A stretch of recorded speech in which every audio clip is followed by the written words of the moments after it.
Hello, How are you? welcome. Thank you. Welcome to the Buds, Welcome to the Smug Buds live stream. the Stream Buds. Liz, will you kindly do the job of producer and check our stream and tell me what's happening? Yes, I'm trying to do that right now, but it's not showing me that we're actually live yet. That's Okay, fine. there we go. Yeah, it might not be instantaneous. Oh, here we are. Okay, we are seen. Yeah. Awesome. And can you check if we are heard as well as seen? And there should be a bit of a delay. Liz and I are communicating on Skype, but now Yes, we are she's both. okay. All right. Well, we're gonna chat while I play Soviet Jump Game, the second game produced by the Game Grumps. Liz, you saw me play a little bit of this game a couple of months ago when we did a test run for this very setup. Yeah. So I'm just going to check what server I'm set to. It's on auto. I'm going to put it on West US. Uh-huh. And then, oh, I should customize my guy. I don't remember who I am. I'm Scoops. I think we can do a little better than Scoops. I don't know, that's a cute little dancing dude. I do like Scoops, but let's see. Let's just explore our options, shall we? Mm-hmm. We've got Bear with Job. Got El Diablo. Expired JoJo. Happy Olegi. K-Train. Lil JoJo. Mr. Clean. Hootie. Pizza Man. Skeleton. Sputnik. Drummond.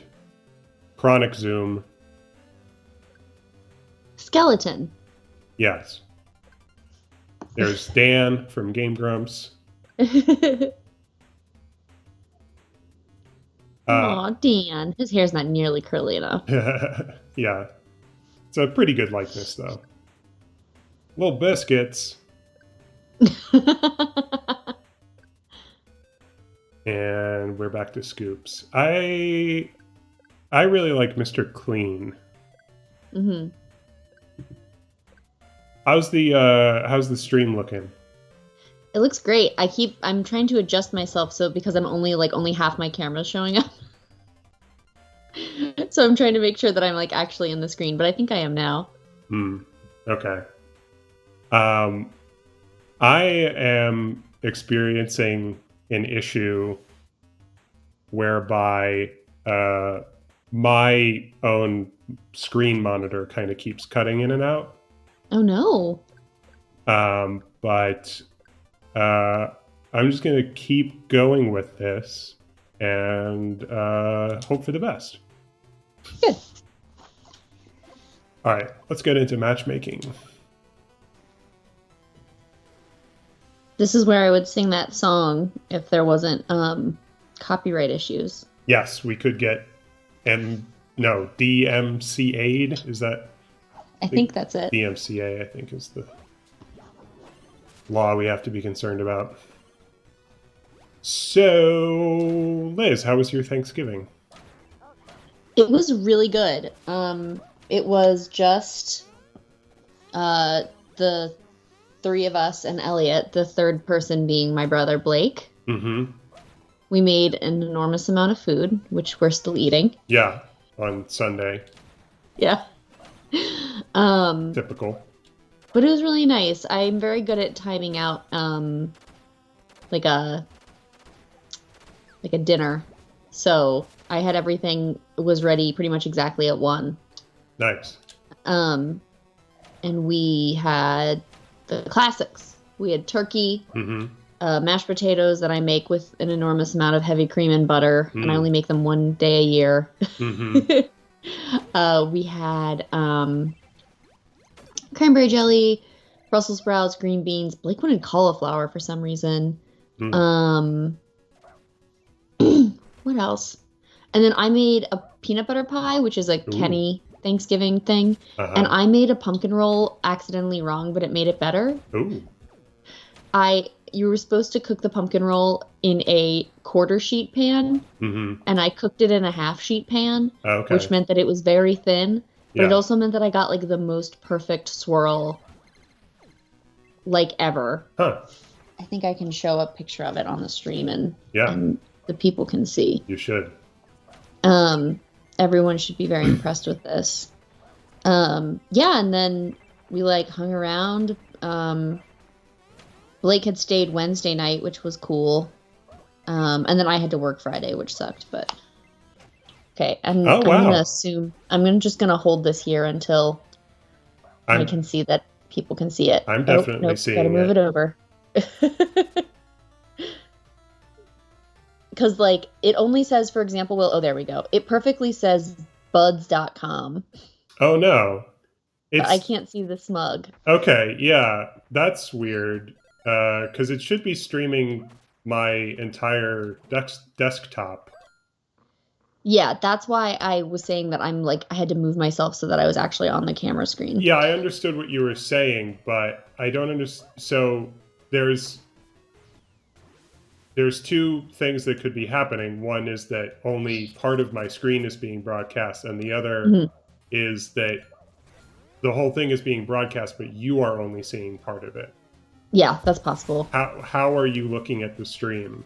Like on what? So I'm looking at it on. So this is true both on my phone when I'm looking at it, and on my computer. It's the exact same view. Huh. Okay. Yeah, I don't remember that being an issue last time when we tested this. Do you want me to tweet that we're doing this? Yeah. And the like? Yeah, of course. Good, I will do that. Thank you. How was your Thanksgiving?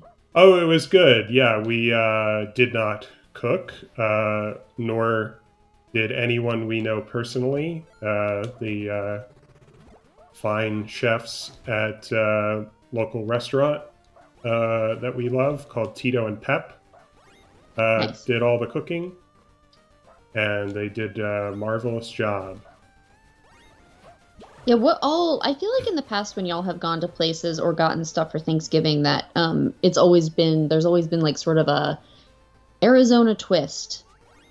That's interesting. Yeah, I wish I could speak to that, but I don't know how I was there anything exactly. Like particularly Arizonian in your meal, I guess is my question. Oh, okay, yeah. So yeah, you were sort of bringing it back to past Thanksgivings. Because I of course have seen the menu you've had every year because this is what I'm interested in. Of course. You're interested in us. Yes. And all that we do. Yeah, that too. Shoot, I did not see that spike there. The stuffing was had chorizo. There we go. And I died on spikes.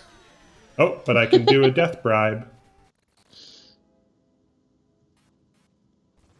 I'm going to get to come back to life here in a second. Oh, amazing. I can just...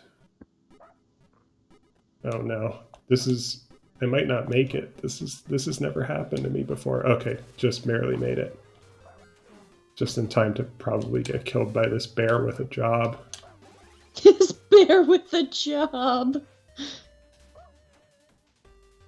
I find myself wanting to comment on the funny names of the people I'm playing with, but I also know that they fill the game with bots sometimes when there aren't enough actual players, and so I don't know who is real and who is just an invention by the developers.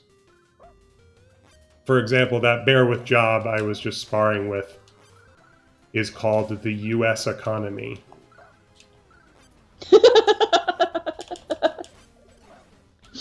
Yeah, I'd love to fight against the U.S. economy in a slowly collapsing pixelated world. That sounds correct, right? Yeah.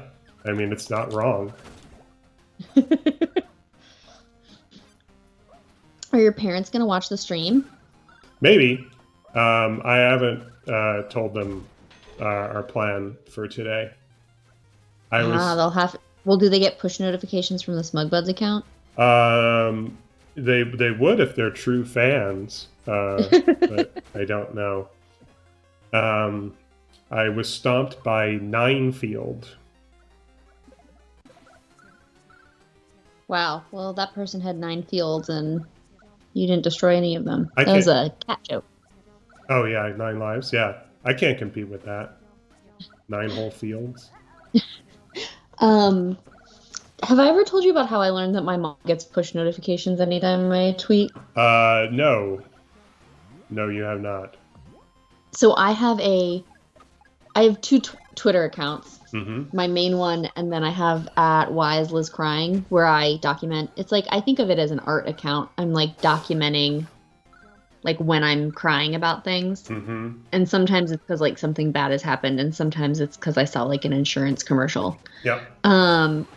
But the one day I was at home, this is like 2 years ago, and I was sitting on my mom's couch and we were watching something and I started crying about it. So I tweeted about it. And after I tweeted about it, my mom's phone dinged.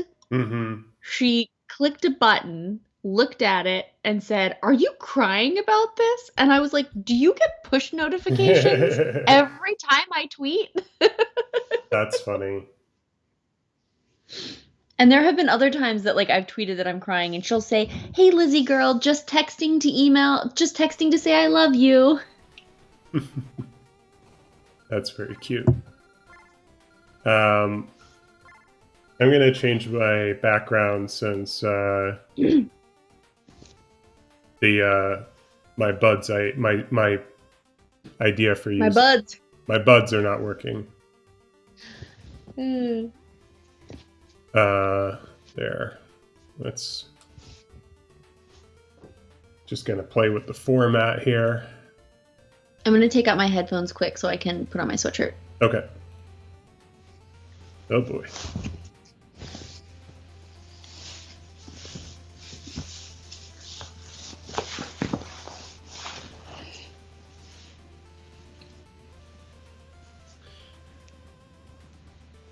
Ooh, I'm back. So do you like my hair? Yeah, your hair looks great. It's purple on the top, but then it's blue on the bottom. Yeah. It's got kind of a layering of colors. Yeah. I'm really pleased with it. I did this last night. I did it specifically for the stream so it would be fresh. Now that's commitment. That's what that's what I call commitment to the craft.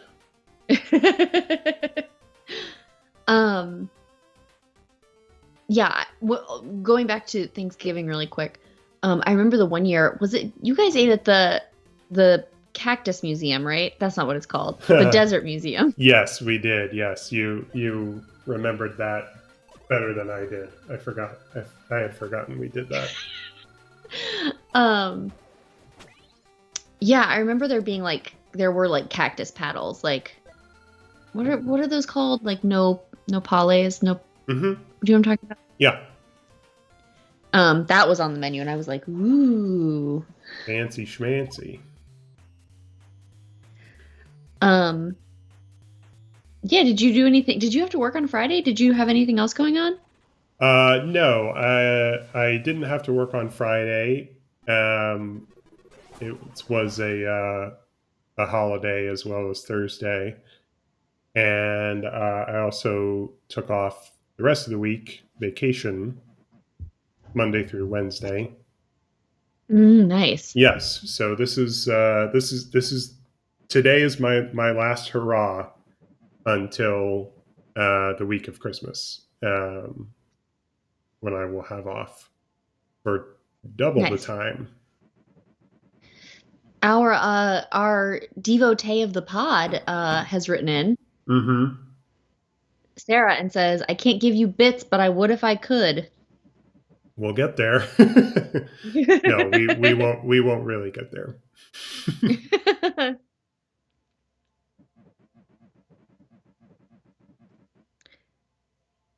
I'm also posting this on Facebook. Thank you. I am our social media manager. That's right. Yeah, which brings me to one of the reasons why I wanted to do this, which is that when we're done, I won't have to edit it. Yes, it's true. And I have been looking forward to not editing the podcast weekly anymore. Yeah. I'm always afraid that when I post about the podcast that if I do it too late, my boss is going to be like, "Why were you posting about your podcast when you were supposed to be working?" And I'll be like, "Oh no." Oh. Okay, so I'm in a lobby now, and my assumption is that the people who are in the lobby are real. Okay, that makes sense. So we can make fun of their names? Because why would they put bots in the lobby rather than just filling the actual game with them? So, like, in the previous lobby, I saw someone who had the name You Must Die, which is not only a funny name, but a funny Game Grumps reference. I don't know if you know that. There's someone in here called Pud Rumpkins. That's fun. Oh, that guy's winking. Oh yeah, I have emotes I can do. How do I do? Oh yeah, that's right. I'm sleeping. That's my Aww. emote. Got a couple of like 3 different like Aaron skins in here. Butt ugly Zognoid. That's okay. Zognoid is also a Game Grumps reference.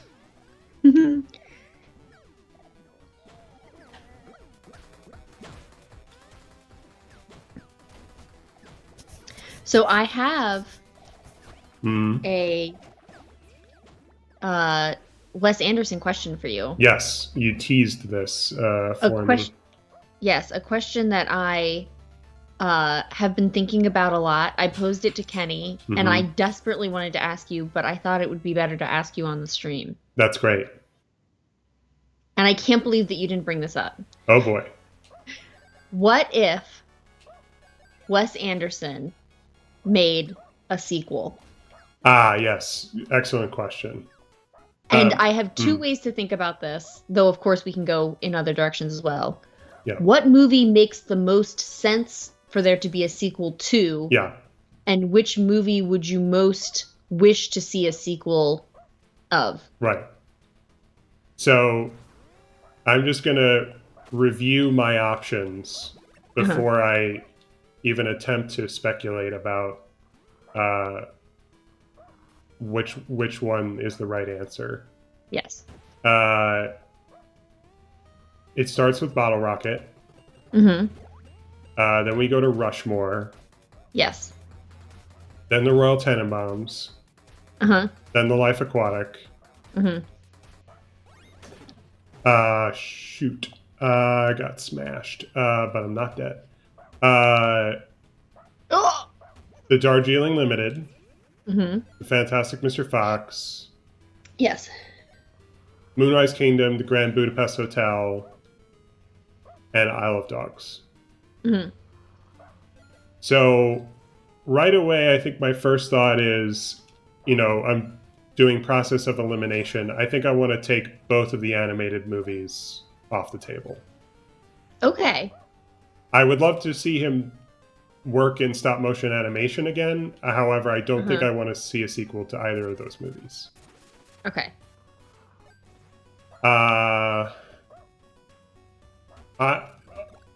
Another thought that I have is the movie that I feel had the most room for improvement is Bottle Rocket. Mm-hmm. And that, to me, implies room for a sequel as well. Mm-hmm. And I mean, like, narratively, there's no reason why there shouldn't be a sequel. Mm-hmm. And it would be, I think, potentially very fun nowadays to see Luke Wilson and Owen Wilson reunite and play those characters again. Yeah. I don't think I want to see a Rushmore sequel because I don't want to see Max Fisher grown up.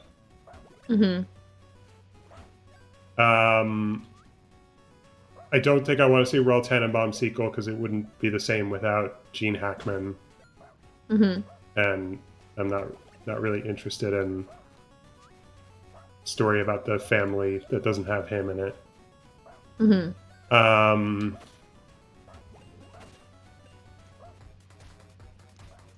Life Aquatic.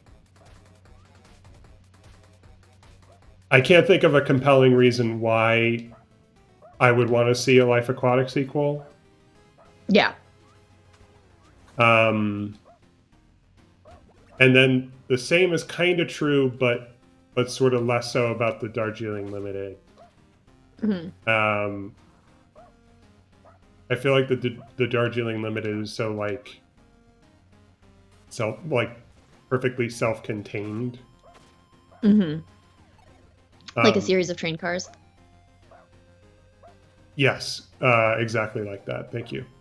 I mean, this doesn't. Perhaps what I'm about to say next is cheating and doesn't answer your question, but I would not object to seeing a sequel to the Hotel Chevalier.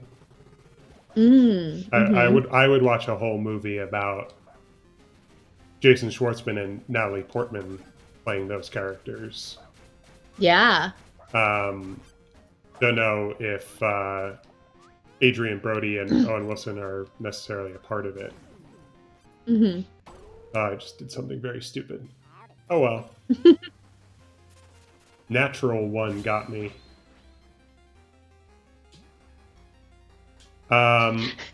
Sarah just mentioned, just messaged Life Terrestrial. That's good. Yeah, the Life Ariel. What would the air equivalent be? Yeah, Ariel, I guess. So, okay, I'm just checking in on my daily. I'll return to that topic in a moment. I'm just checking in on my daily civic duties after that second match. I've collected the battery 3 times, and I managed to finish in the top 3 once. Nice. But I have only 1 kill out of 15, and I have not dealt 15 damage in 1 match. That's a tricky one to know how to do, because it's not as if it like shows you in numbers like how much damage you're doing. Yeah. I guess that would mainly be with the battery power up, or sure. Not important. Where did I leave off? I guess the only ones I haven't talked about are Moonrise and Budapest. And yeah, I mean, you brought up in our Moonrise Kingdom episode, like, it has a happy ending, but like these 2 kids they're just kids. They're not going to be together forever. Yeah. And for that reason, I don't think I would want to see a sequel to that movie. I think that story ended where it was supposed to. And then... Also, as you pointed out, Ed Norton would probably end up in Vietnam. Well, I pointed out that Wes Anderson and Edward Norton pointed that out, yes. And Budapest Hotel, I mean, aesthetically, I think that there's a lot of potential there. But again, it's like...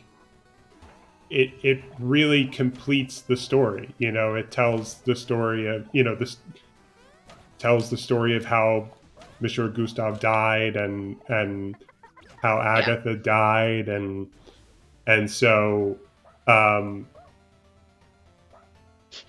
think Sarah says to Budapest, to hotel. It's good. I'm glad someone's being funny. Even if they're not on camera. Yeah, I think I mean, yeah, I can't think of a good reason why anything but Bottle Rocket is the answer for me. What are your thoughts? So I think that Kenny pointed out something which I thought was very funny, and I think I might actually want to see this. Mm-hmm. Which he was like, what if he did a sequel, but none of the characters were played by the same actors? Okay, interesting. And I might like to see us. I think I would like to see a sequel to the Royal Tenenbaums, Okay, but with none of those actors. but the characters of, say, the three kids Yeah. and the matriarch Mm-hmm. and Danny Glover. Yeah. And maybe it Okay. even takes place so far in the future that like what is The the little mother's kids name? are grown. The little kids are grown. Yeah, yes. Sarah just said the Crown style recasting, and that's exactly what I mean. Ah, yes, of course. But like Angelica Houston's dead. Maybe that's like the starting of the movie. Mm-hmm. And maybe she is actually the only character that's the same. Except it's like she's only in it for like a couple minutes because then she dies. Mm-hmm. Or they have a funeral for her and she doesn't have any lines, but it's Meryl Streep's body. Yeah. yeah, something like that. And I think also that would be interesting because I think that I feel like the first part of what the Royal Tenenbaums was Shoot. Here's this family that was together for various reasons and in various ways, mm-hmm. who have gone their separate ways doing the things that they do in their life in a pretty normal way. Mm-hmm. And now they each have to, but there's been this rift, right, of the father. Right. And now they're each coming home. Mm-hmm. And I think that there's a second story that could be told that I think is a real story that a lot of people deal with, but I'd love to see a Wes Anderson version of that, which is, where do you come home to when you were this unit of siblings and now your home base doesn't exist anymore? Yeah. I could see, perhaps, I don't know if Wes Anderson would do a story like this, and I don't know if he would be the person to do it. Mm-hmm. But I think perhaps a sort of second layer to that story you're describing would be like how New York has changed.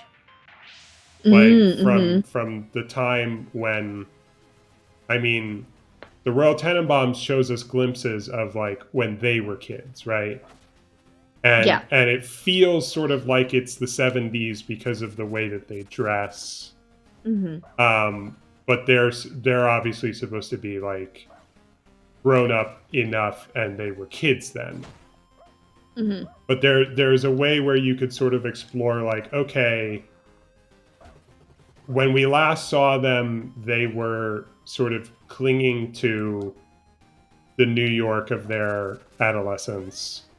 And that's no longer possible. And it's like a story about, partially, not overall, but the sort of like grander thing that's happening in the setting, while something more personal is happening to these characters. There's the pain wall. Gentrification. It's like a story about like, the gentrification of New York City. That guy just got the power up that I knocked out of that box. That's very good. Okay, yeah, I'm boned. Oh, natural one got me again. All right.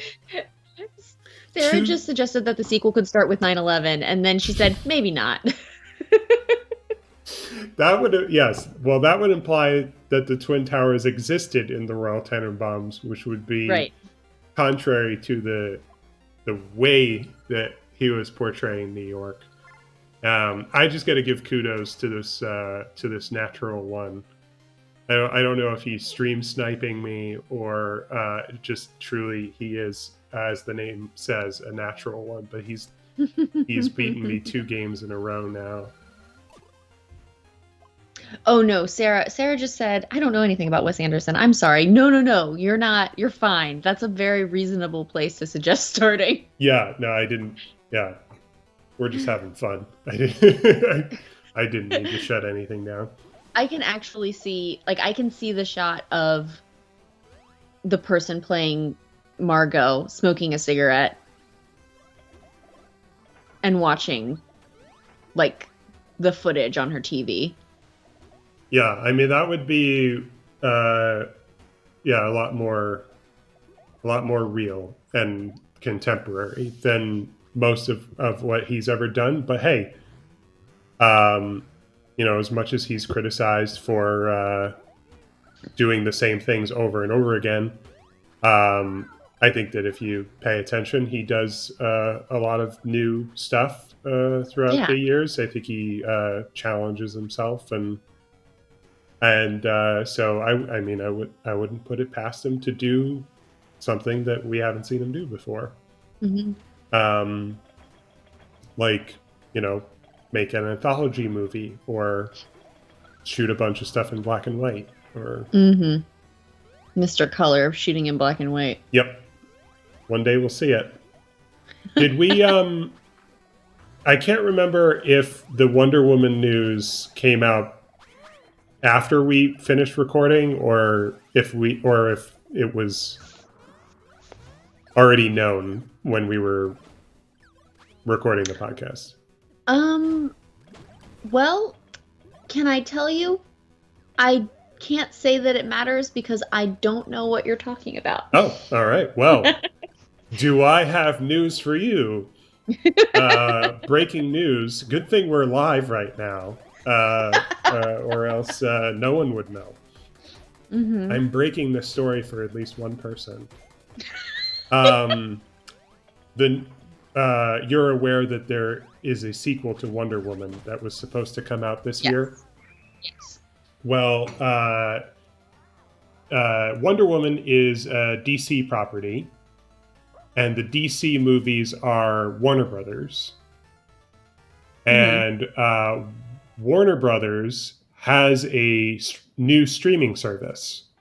Oh. Which is sort of their equivalent of Disney Plus. Mm-hmm. And you would never know it because that streaming service is called HBO Max. Oh, right. HBO has 3 million different streaming services. Well, but the idea was, and they've executed this, though perhaps not very well. Mm-hmm. I just died. It's hard to talk and play at the same time. They've all been replaced by HBO Max. And what HBO Max is in addition to being what HBO Go or HBO Now was, it has a bunch of other things that aren't really related to HBO, but which Warner Brothers controls, including DC. Warner Brothers doesn't control Studio Ghibli, but they made a partnership with Studio Ghibli, so they're the only ones where you can stream Spirited Away and all those movies. And I've used HBO Max to, for example, I'm not really interested in the DC movies all that much, but I watched the Harley Quinn cartoon. Oh. Which I would recommend. I would call it. It's not on par with the Venture Brothers, but it is the closest thing to the Venture Brothers that any cartoon has come. It's like the Venture Brothers, but with real DC superheroes and villains instead of parodies.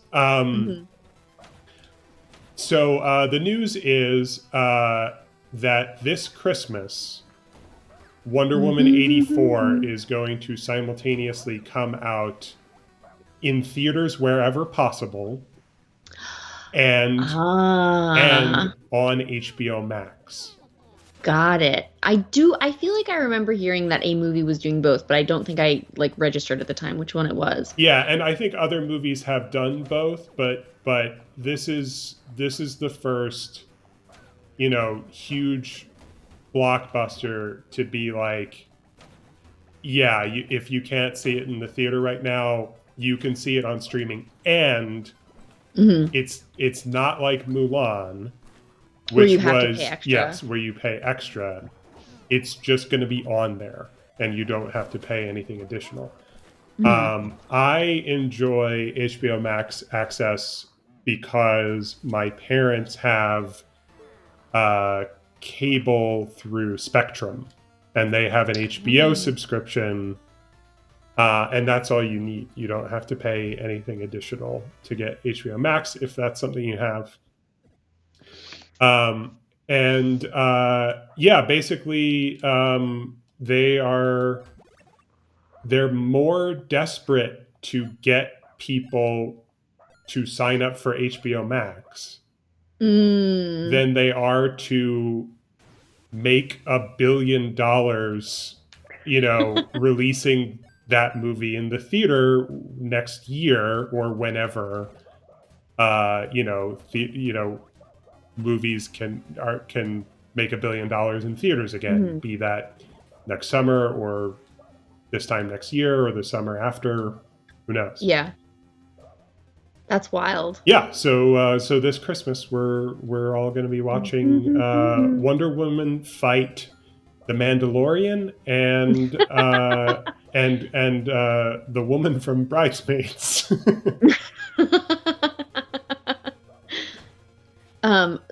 Sarah wants us to know that she does in fact know that there's only one HBO service, unlike me. So once again, she's very smart. She also said that she did enjoy our fantastic Mr. Fox and Dogs episode this season. Thank you. Oh, that's nice. Thanks. Yeah, that's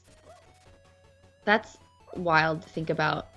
I think I just gave someone a vodka bottle, which gives them temporary invulnerability. So you're welcome. Why were we talking about Wonder Woman? Oh, because of we'll see it someday. We were saying we would see the French Dispatch someday. Yes, I suppose we were. We were talking about your Royal Tenenbaum sequel. And then somehow we pivoted to the Wonder Woman news, which you hadn't heard. Yeah.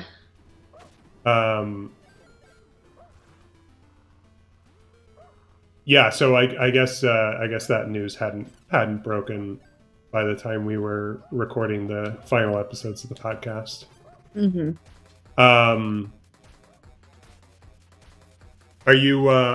mentioned The Crown earlier, or Sarah did, The Crown style recasting. Are you watching The Crown, or have you watched it? I've watched the first season, and I didn't watch the second season, and I haven't seen any of it with Olivia Colman.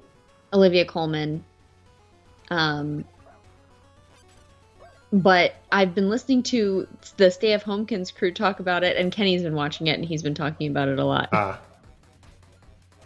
cool. Kenny loves a dramatic, like a historical drama show. Also, Matt Smith was in the first 2 seasons of The Crown. Yep. But they showed his butt in the first 2 episodes of The Crown, and then they didn't after that, and I lost interest. Understandable. Yeah, we have enjoyed that show since. I can't remember if we got on board when there was only 1 season or when there were 2. But we're enjoying the new season. We still have like 3 or 4 episodes left to go, I think. But yeah, it's It's not a perfect show. It's not my number one favorite show, but we thoroughly enjoy it. Yeah, Kenny loves it, and I know it's also just like beautiful to watch too. I'm really excited to see about the Diana stuff. I know that the You're Wrong About podcast that Sarah loves so much that I know I should probably watch, which is essentially like a companion podcast. I mean, not a companion podcast, but in like terms of theme, it's very similar to our podcast. Sure. Have you listened to that podcast at all? Do you know about it? I know about it from hearing about it from Sarah, but I know I looked it up one time on my own, but I don't think I ever went as far as listening to an episode. Okay, I'm getting into a duel now because it's down to just me and someone else. Who's the other person? Well, I don't know because they're not on screen with me and they just declined the opportunity to duel me.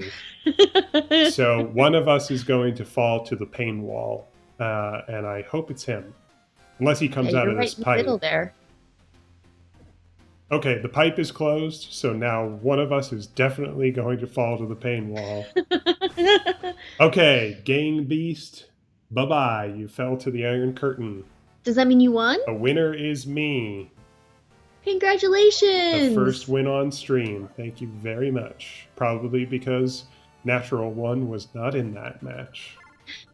Sarah says it is more of my thing, and that's true. It's more like, hey, you have these assumptions, but here's all this empirical data, and it probably is going to be opposite of what your assumptions are. Yeah, and if the same content were like, say, I don't know, 15 to 20 minute video essays on YouTube, I might enjoy that, and I might consume it.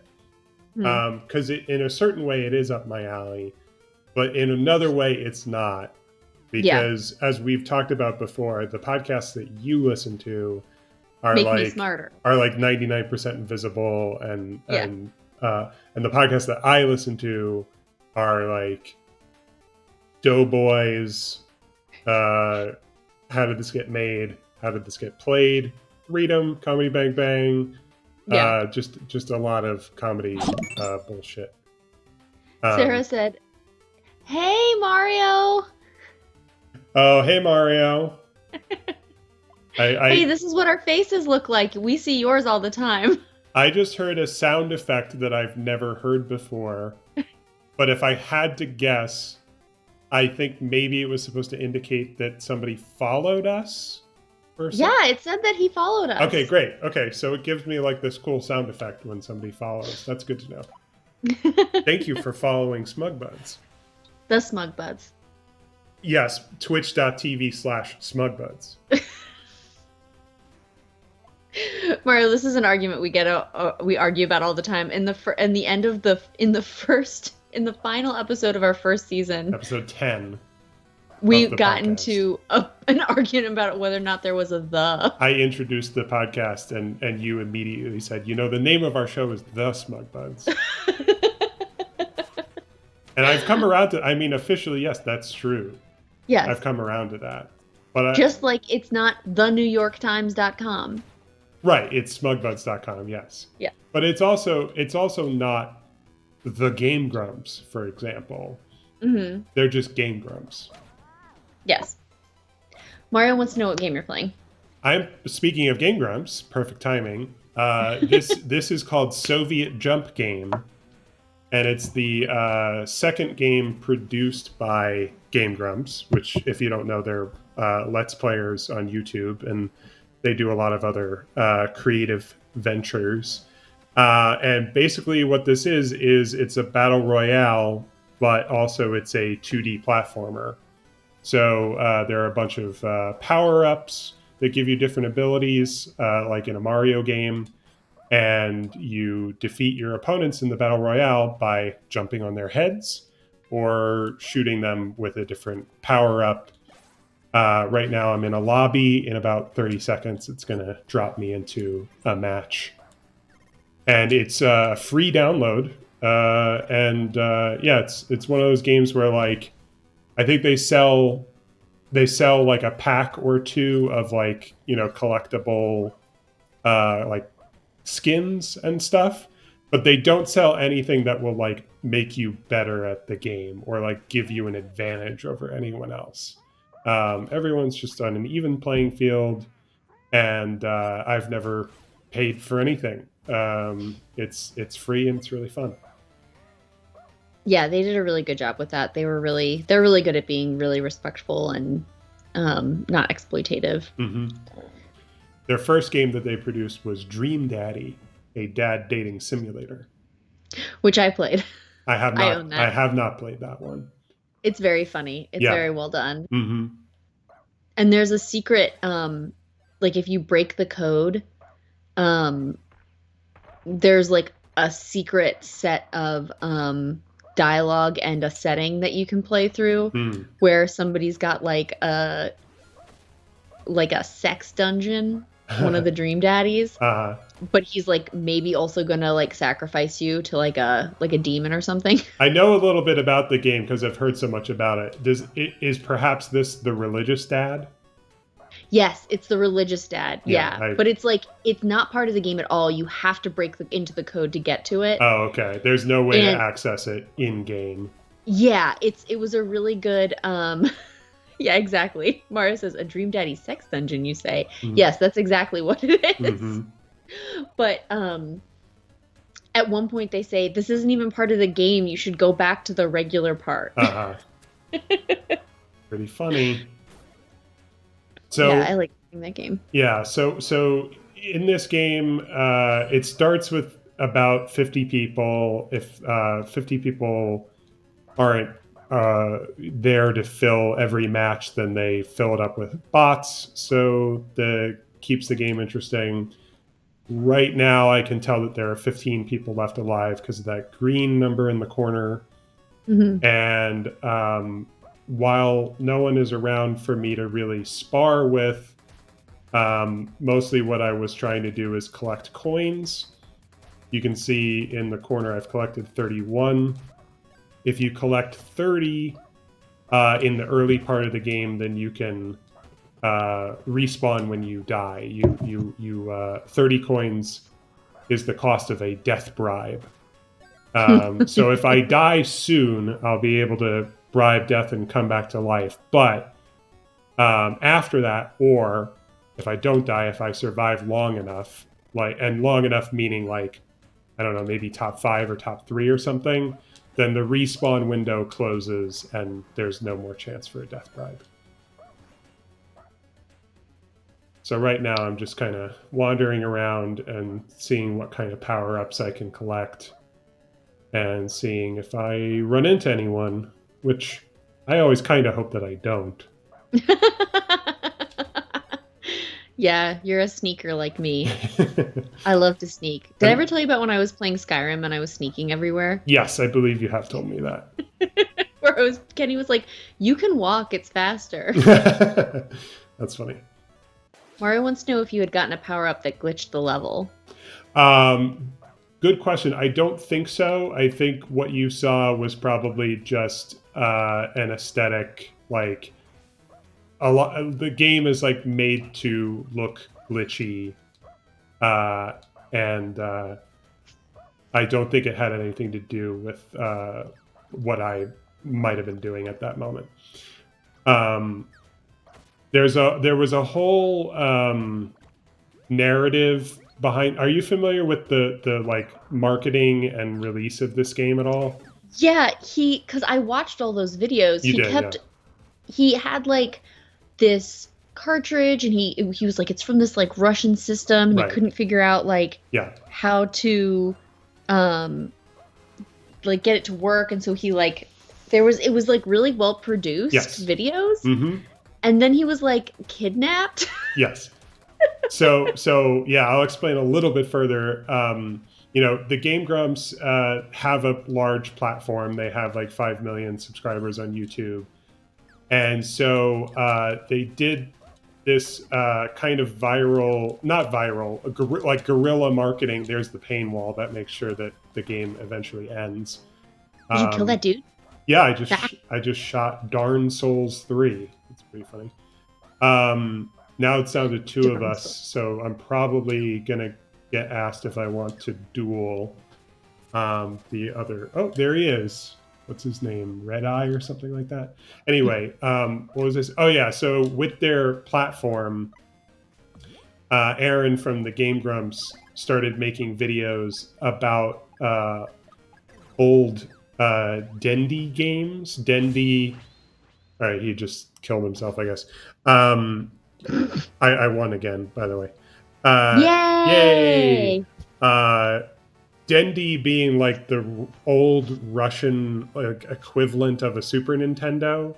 Mm-hmm. And so Aaron made these videos where he had like collected old Dendy games and he was just trying them out, and there were just like a bunch of like Mario bootlegs and stuff like that.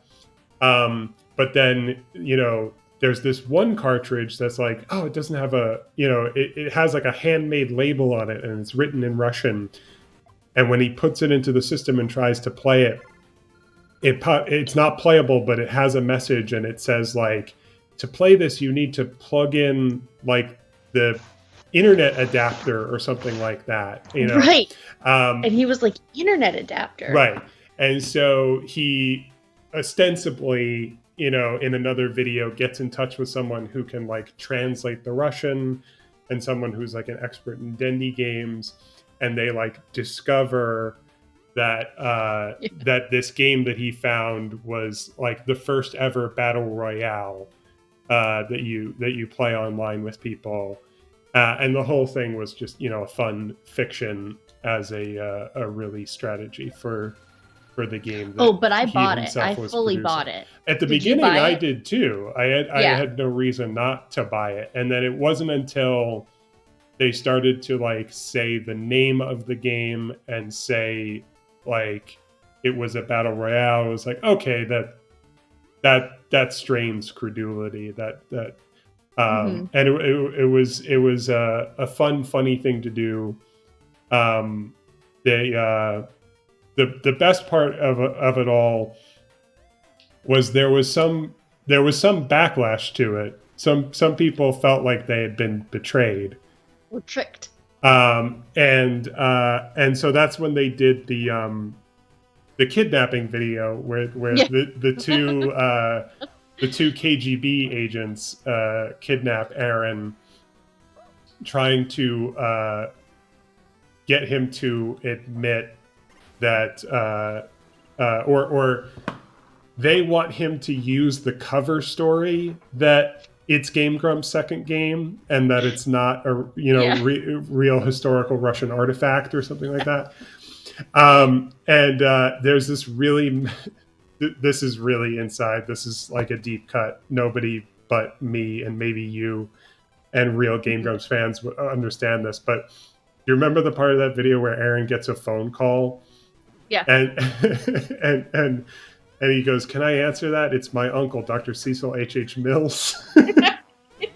which is like a second fictional thing that he uses to promote a book that he wrote. Oh man. Yeah. So anyway, this is that game. Mario points out that those are classic KGB tactics too. Right. Get somebody to cover by saying that you created it. Right. Yeah. It's very authentic as well as being fictional. Yes. Sarah also sent a little Dorito in celebration of your second victory in a row. Oh, thank you very much. Was it in a row? I wasn't even.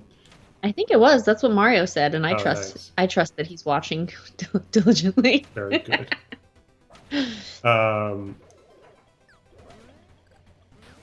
Yeah. What else? What else have we been talking about? I feel like the format of this leaves dangling threads because there's so much to concentrate on. Would just like to say that in terms of the sequels, yes, for Wes Anderson, mm-hmm. I think that a Fantastic Mr. Fox sequel could work. Sure. Yeah. Like, I feel like, I had posed this as like, which is the one that like makes the most sense and which one do I want to happen? Yes, I recall you. I apologize that I did not engage in that level of granularity. But yes, I didn't miss the fact that you asked 2 separate questions and I only answered one. Oh, you're fine. But I think that, like, I think that the Royal Tenenbaums, if they did completely recast it, I think that one makes the most sense for them to make a sequel to. Also, because it's sort of been quote unquote out the longest, and it's sort of like, we talk about that as being like the sort of first like fully realized Wes Anderson movie. Yeah, I think that perhaps the most people in the general public would respond to news of a Royal Tenenbaum sequel over any of his other movies being sequelized, perhaps. Yeah, but I think that a Fantastic Mr. Fox sequel would. That's your personal preference of what you Yeah, most I want to just see. think it would be great. I think they could do so much with it. Yeah, I don't disagree. And certainly if it existed, I would go see it, and I would hope that it was very good. And also, I think they could do a Fantastic Mr. Fox sequel, and it would, you know how some people, you know how it's like some things like there's a sequel, and it's not that it like ruins the first movie, but it's sort of like you just know, because you know it exists, you have to think about it when you're watching the first one. Yes. I feel like they could make a second one and it could be terrible. It wouldn't be, but it could be terrible and it would do nothing to that first movie. Because that first movie is so like pristine. Yeah, no, I see what you're saying. I don't disagree. That said, I think I would also absolutely want to see a very depressing Moonrise Kingdom sequel. No. now we do disagree. I didn't realize there were underwater levels. Yeah, I sort of tend to try and stay within my preferred fraction of the greater map. But yeah, there are parts that you haven't seen yet. And there are, for example, underwater parts like this one. Mario says maybe it would be safest to make a sequel to Bottle Rocket because no one watched it. And yeah, yes. That is actually what Will said earlier. That was basically my reasoning, is that, there's no preciousness about Bottle Rocket. And there's no narrative reason why you couldn't, revisit those characters and find out what they're doing however many years later. 30? I don't know. Sarah, so Mario says, nice, samesies. Sarah said, serious Q. But, what movie could Wes Anderson make that you would have no interest in seeing? I mean, you both clearly are into all of his work, but I'm not trying to be facetious. Yeah, no. Sorry, I laughed at a serious question that was described as a serious question, but I think that's that you can only respond with tears. No, it's a really good question. That's interesting in a funny sort of way. I mean, realistically, at this point, the true, honest answer is that there's nothing he could do that I wouldn't be interested in enough to see. I mean, unless it was like so blatantly like transphobic or homophobic or sexist or racist. Sure, yeah. If he reacted to criticism of Isle of Dogs by just leaning in harder and being like, no, it's Mickey Rooney's character from Breakfast at Tiffany's, and then yes, I certainly. Oh my gosh, it's Natural One again. There's only one person who's beating me over and over again, and it's this guy, Natural One. Mario says, what if he made a documentary about the Iraq War? I'd watch that. Yeah, I mean, I think telling me like, oh, he made a movie about something really boring, like that's, imagine a boring subject matter. That's not a deterrent to me. Yeah. If it's Wes Anderson, I would be like, okay, what does he do with that material that sounds boring? If he did something that seemed totally out of his element, that he, doesn't make any sense for, like a Marvel movie, I would see it. Still, I would be like, okay, I'm morbidly curious. I have to know what this is. I do take Mario's point that maybe this wasn't his point, but it's my point, which is that I find things about war to be just like, I don't want to watch them for the most part, but I probably still would watch it depending on.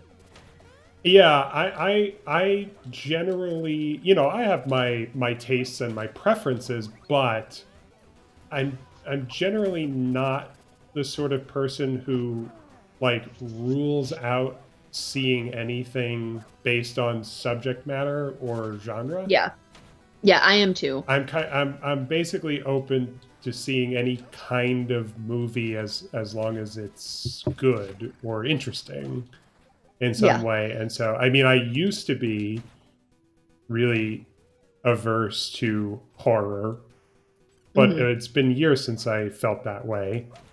And I enjoy some horror now, the horror that I consider to be good or interesting. And yeah, I mean, same goes for like a war movie. Like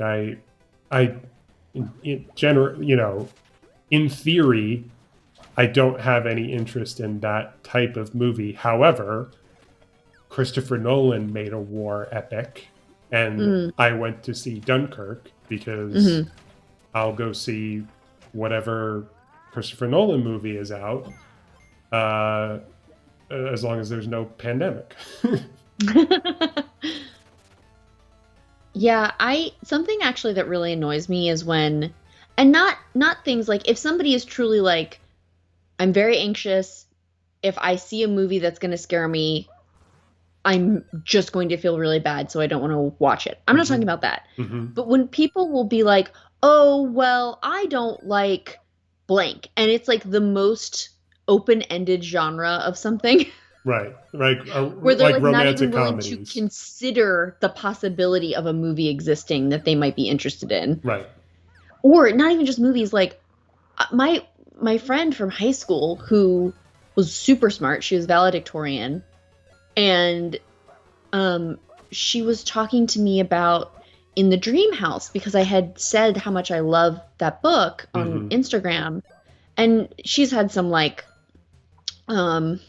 trauma. So she was like, I'm a little bit afraid it would be like hard for me to read.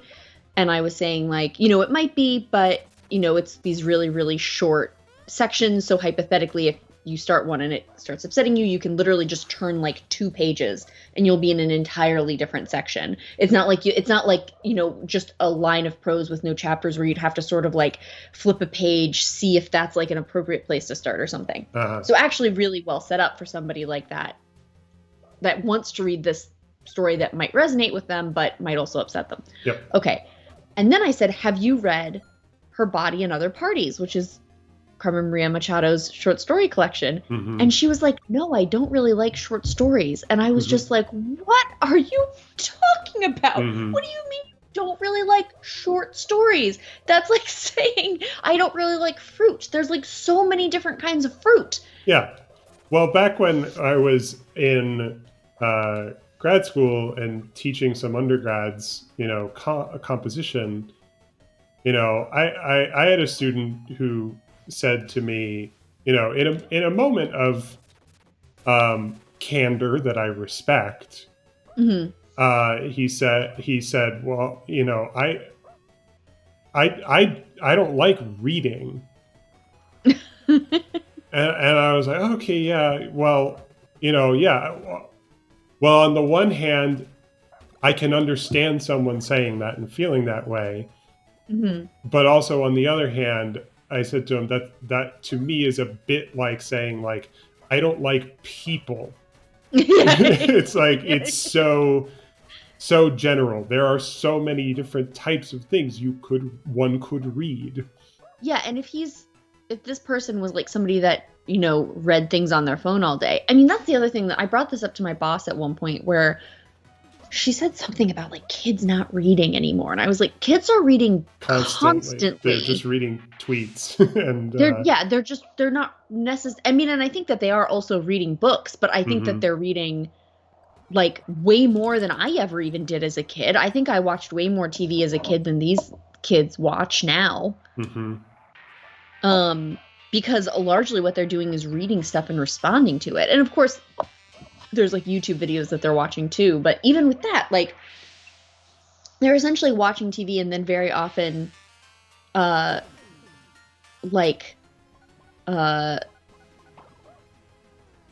the comments or whatever, or read additional material about it, depending on what they're watching.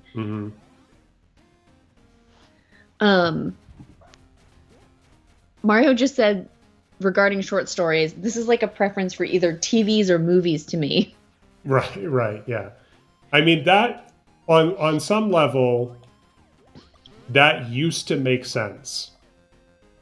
But in our lifetimes, recently, Mario didn't say that. Sarah said that. I don't know why I said Mario said that. Sorry. But yes, continue.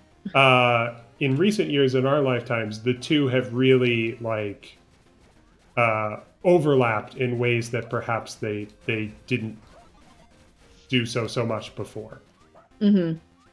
Where you can say about a lot of new television shows, especially the ones that are on streaming services rather than actual television networks, that they just made like an 8-hour movie. Yeah, right. Especially with like production value. Production value, the types of stories that they're telling. Okay, we are going to duel Natural One and I. Oh, okay. And they have a distinct advantage over me based on the power-up that they have. Oh, but now I have one too. But they had one in the chamber. But I got it from him. This is looking pretty good. Oh, he stomped me. That's not good. Now he's going to get the power-up that I... Oh, hey, we were both going for the power-up, and I stomped his ass. Ha ha ha. Take that, Natural One. No rematches. I retire as champion. Sarah said, sort of, but for some reason movies are still a harder sell for me. And I get that too, especially as somebody who sleeps a lot and has a child. Yep. That dedicating myself to sit for 2 hours somehow feels more overwhelming than dedicating to like a 45-minute program that I might watch a second one of in the same night. That's fair enough. But yeah, it's more so the dismissal of the whole genre at once that makes me He's taunting me. Oh, he is? Yes, he just did a muscles emote at me. What are you going to emote at him? I'm crying. I'm crying. Oh, now he's doing a sad face. Okay. Yeah, no, he ran away before I could respond. That's too bad. I was doing a tongue sticking out. Trying to tell him that I was just joking and that I fooled him into feeling sympathetic for me. That's so funny. He's noticed you as well then. Yes, indeed. How will we find each other in the real world? Yeah, we'll have to, construct a whole language with these emotes. Just communicating with them so much that we will come to understand full sentences, to translate them into coordinates. And then a place and time. Mm-hmm. Where we will have the final duel. Mm-hmm. Somebody's name in here is Markiplier873. I have my doubts that is the real Markiplier, but it is odd to name yourself that if you are not the real Markiplier. He's just like a real fan. Someone already has that name, and he's quite famous. I kept accidentally pausing our stream on my computer, and I couldn't figure out why, and now I realize it's because I keep hitting the Pause button? Pause button on my headphones. Oh, sure. Because I have them I only have the one in, as you know. Yes, I know, yes. I'm well aware. And let me tell you, Claire asked me about this. My boss, she Mhm. asked me about this the other day. Yeah. She was like, why do you only have one headphone in? I was like, because I'll start yelling if I have both in. And I was like, and also Will gave me shit for this 2 weeks ago. Honestly, I was, and this brings us back to talking about the podcast, which is good because I have another question I want to ask. Mm-hmm. I was perhaps not the most dismayed, but most dismayed in recent memory, editing the final episode of the season. Oh no! I think it turned out just fine. Yeah, it sounded great. Average for us. More than ever before. It used to be just like an isolated incident here and there. I would notice it. Mm-hmm. This was like consistently. Mm-hmm. I could hear myself on your audio track. I just don't know why it happens. And there's and there's no way of explaining it, and there's no chance that it has anything to do with the fact that you only keep one earbud in and the other one just dangles out, presumably near the microphone. No, it's not near the microphone, though. How could it not be, though? Because my microphone is up close to my face and the headphone's down in my lap. You also, and this is fine, you do you do what you have to do, and we made it work, and I think doing it another way would have been there's no guarantee that it would have been better. Mm-hmm. But correct me if I'm wrong, my understanding is that you always keep your mic input at 100%. Okay, no. I try to, it always goes up to 100%. I can't figure out how to get it to be lower and not go back up. I don't understand the mechanics of that. Liz and I, because truly, for a couple of episodes, I was sitting there and just clicking it back down every 2 minutes. Okay, I'm talking about the physical microphone in front of you, which has a dial. Yes. And I know this because Liz and I use the same microphone because I bought a microphone to match Liz's. Am I quiet now? Am I quieter? No.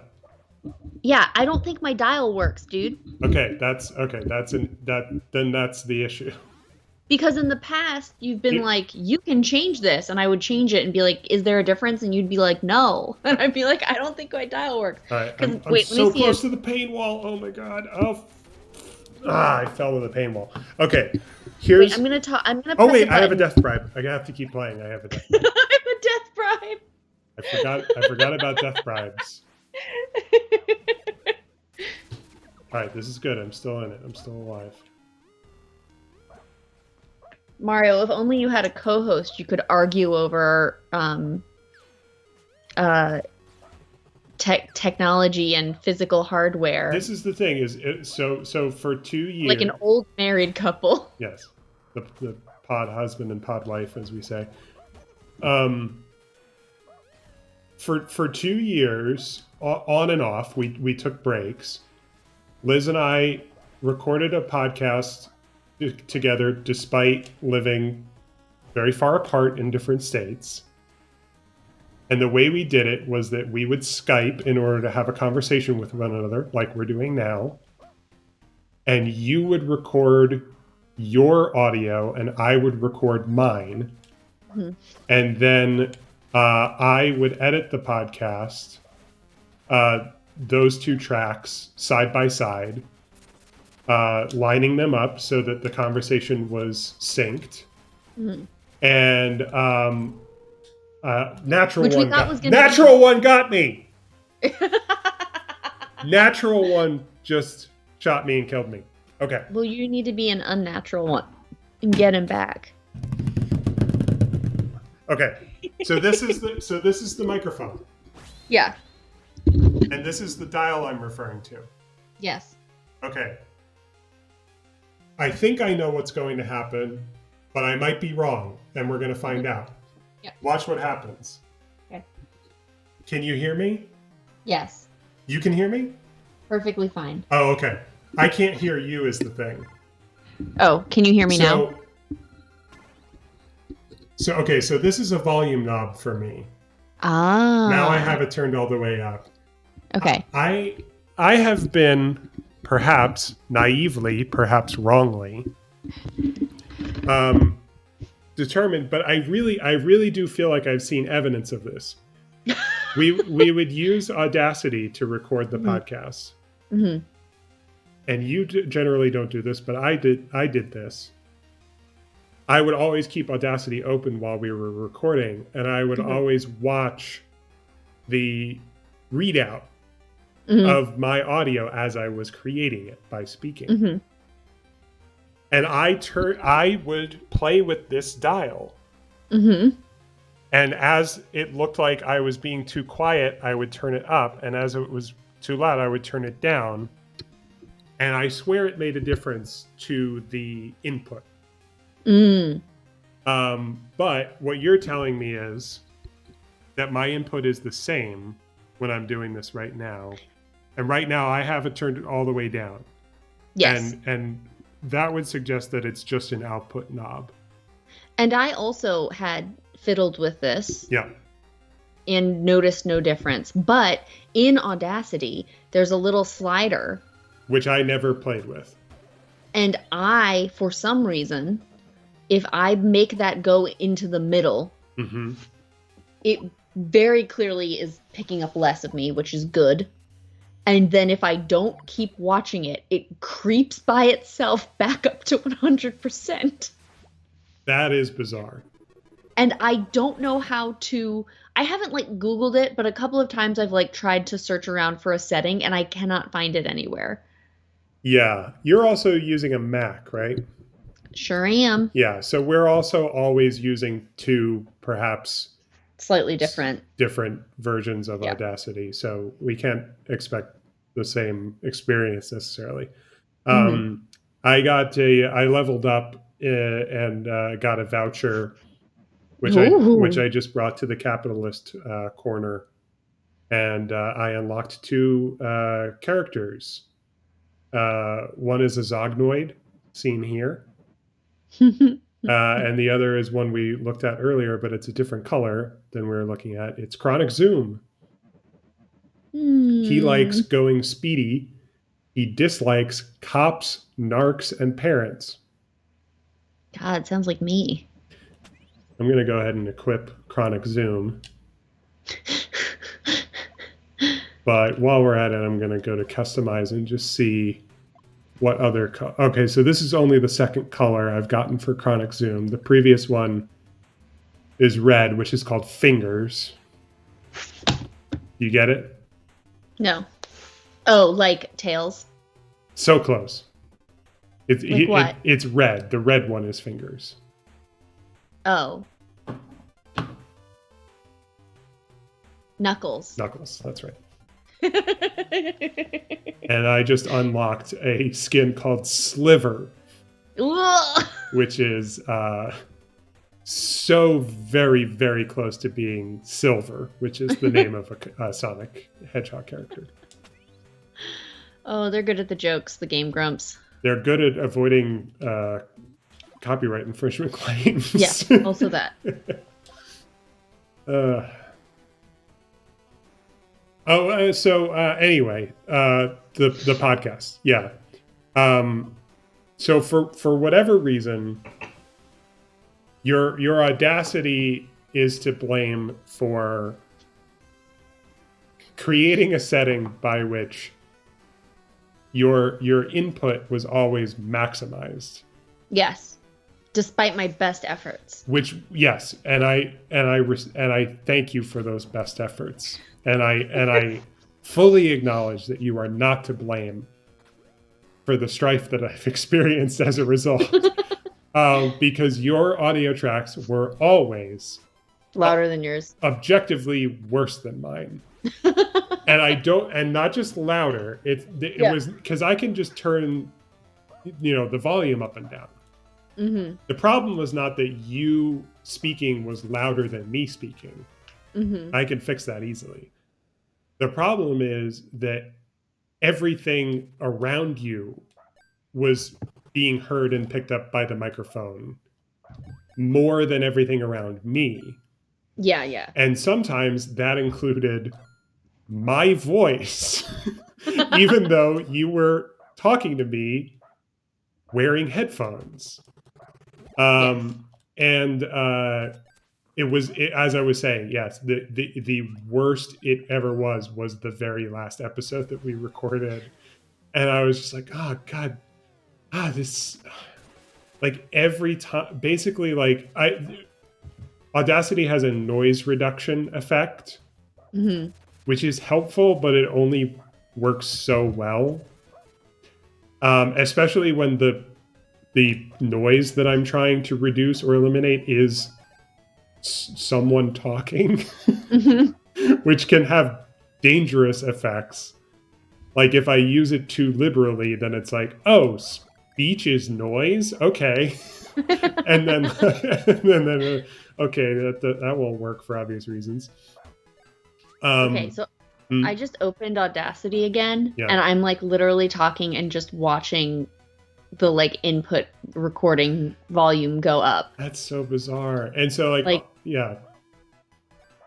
And like also I commented on how like I could really hear like the crickets outside your window this past season. Oh, I think maybe I found it. Perfect timing. Yeah, right after the end of the 5th season of the Smug Butts. But I'm just I you know me, I'm just like sort of a stickler for this kind of thing. And for a long time I wanted to do a podcast, and the main reason that I didn't do it was because anytime I tried to do it, it sounded terrible compared to the podcasts that I listen to, which are done by professionals. Yeah. And I was just like, okay, well, I wouldn't want to listen to this, so no one would.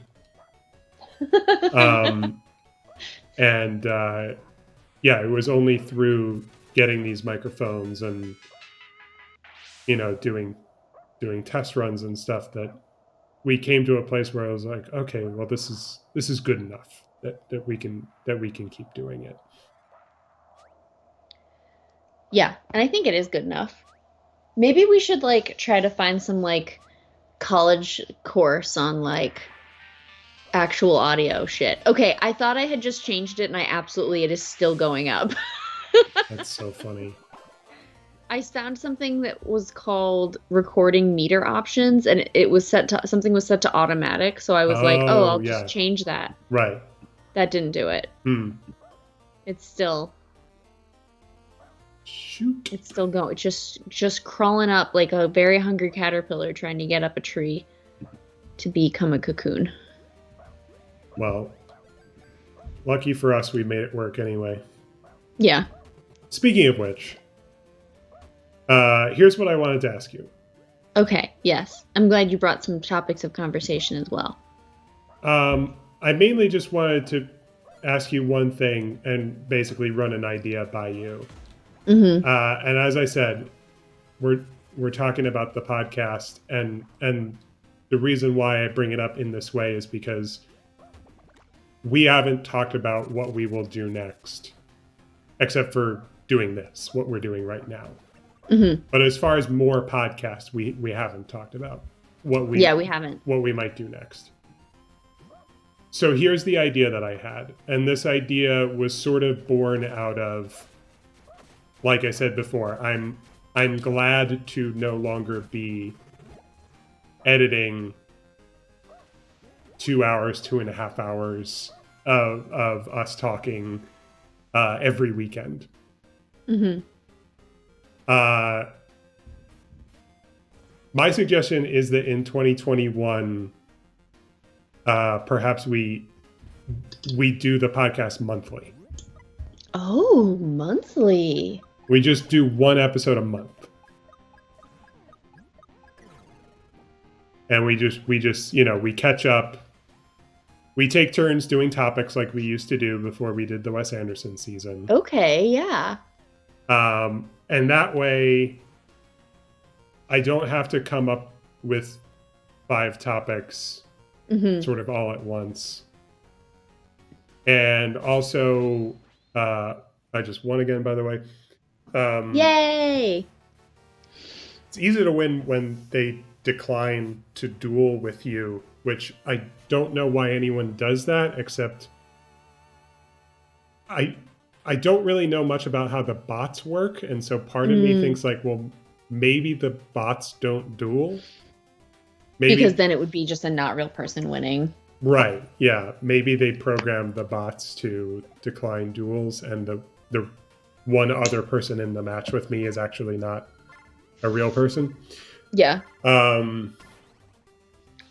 Yeah, and the other thing I was going to say was that some episodes that I hope to do in the future are about things that don't exist yet or that we don't have any access to. So, yeah, obviously the French Dispatch, also Black Widow, and isn't Vision coming out? WandaVision, yeah, WandaVision, right? Which that trailer was amazing. I watched that trailer and I was like, "This is incredible." I have no idea what the show is about. Oh yeah, well, okay. You know, Vision is dead, right? Yes. Yeah. But that's what I mean. Like, I watched it and I was like, I have no idea how they're taking these angles. Yeah. I'll give you one other clue, which is a piece of information you may not know, which is that part of their announcement for the next round of movies was Doctor Strange 2 is called Doctor Strange in the Multiverse of Madness. And they announced that Scarlet Witch will be in that movie and that it will have some narrative connection to WandaVision. Okay. So won't know until we see it, but I think that tells us a little something about what's going on. And the other thing I was going to say, future episode topics, Handmaid's Tale season 4. Right. I will want to do another episode about the Handmaid's Tale. And it remains to be seen whether or not I will have enough interest in the next Oscars to do an episode about that. That might be just kind of like an old business segment. Yeah, because it's going to be weird. That is not a topic for a whole episode. Yeah.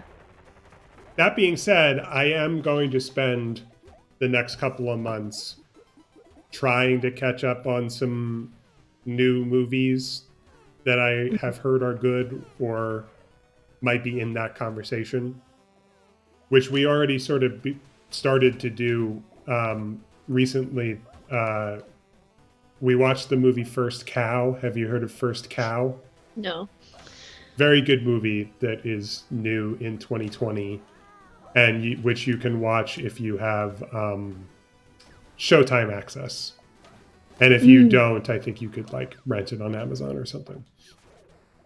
Oh wait, I thought I saw the Fudge Bro in here. So they haven't done it in a while, but the Game Grumps themselves used to stream them playing this game to promote it. And they had some people who they would call out as like kind of, you know, the all-stars, the players who stood out, the cream of the crop. And one of them was Starlania and one of them was the Fudge Bro. And I thought I saw that name in this lobby, but It might have been just a hallucination. Yeah, I'm on board with that plan. I'm sure Kenny would also appreciate it. Poor Kenny. What does he think about all this?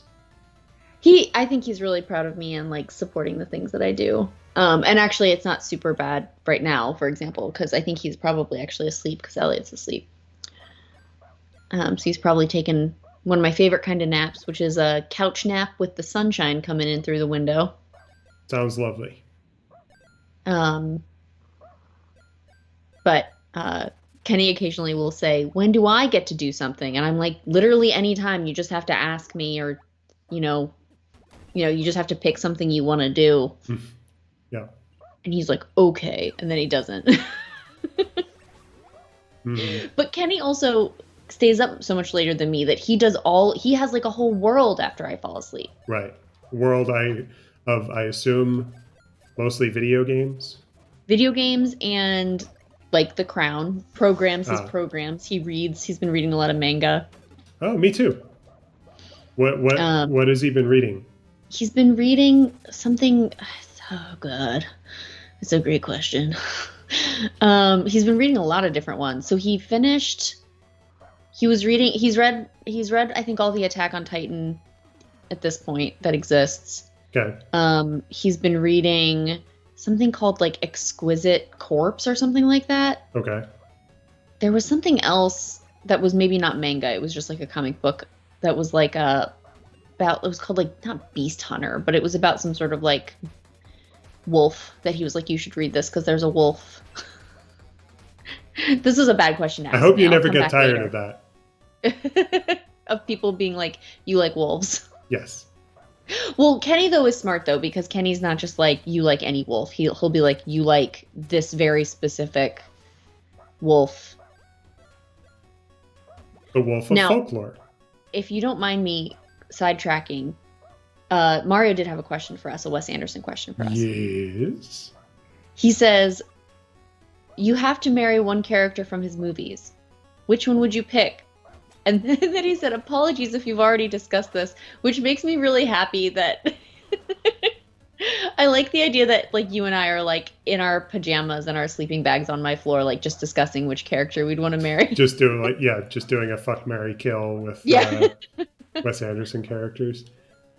Can I say my can you guess my two can you guess my top three that I picked like in my head? I'm trying to think of if Adrian Brody. Yeah. Presumably in Darjeeling Limited. Yes.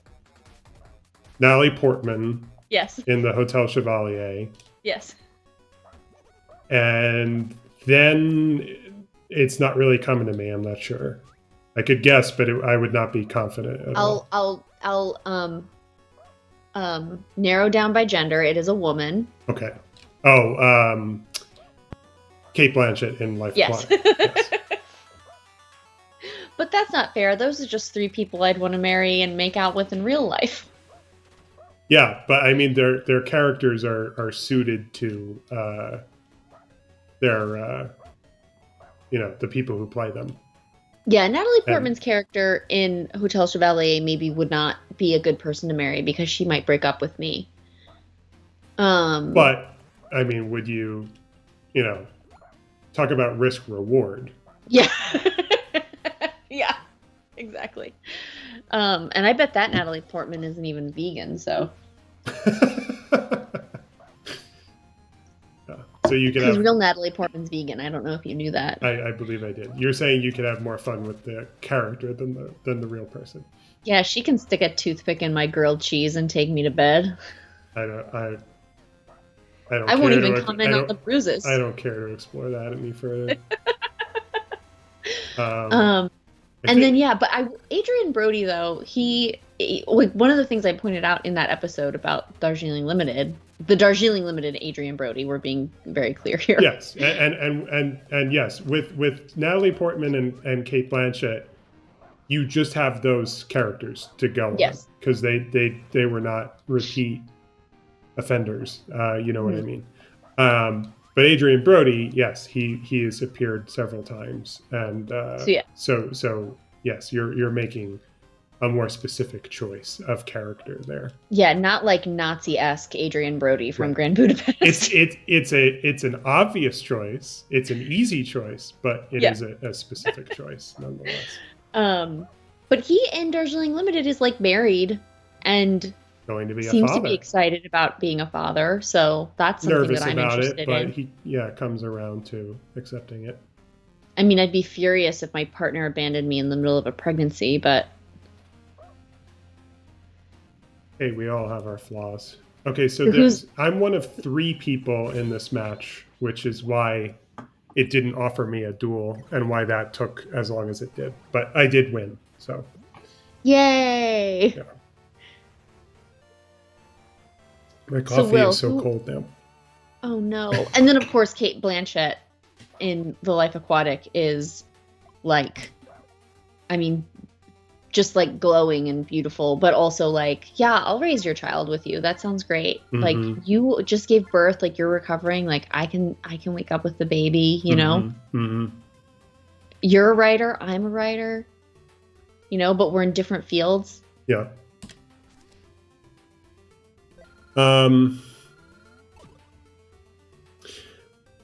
I have to say, I think I spoke pretty clearly in the Royal Tenenbaums episode that I really liked Luke Wilson's look in that movie. Mm-hmm.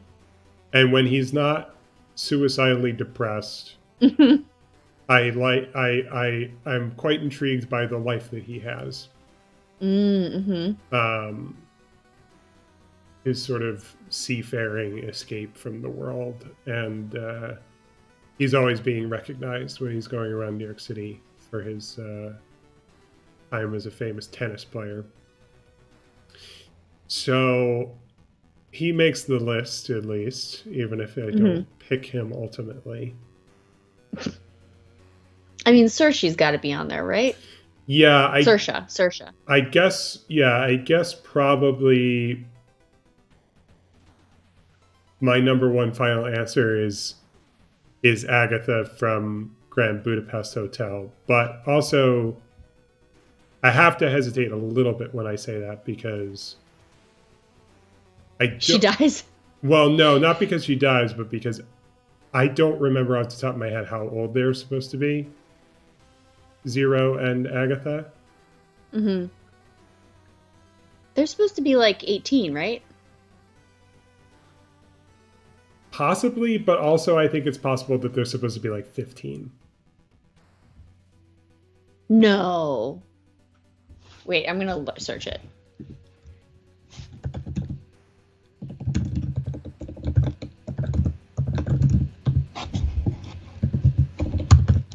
Still thinking about the question, just sort of reviewing movies in my head. Yeah. Maybe Mrs. What's her name from Rushmore? Oh, yeah. God, what is her name? I remember the actress's name is Olivia something. I want to say Olivia Williams, but I don't know if that's right. Okay, this is not telling me how old they are. I will tell you the name of that person in two switches of a lamb's tail. Can't remember the character's name now.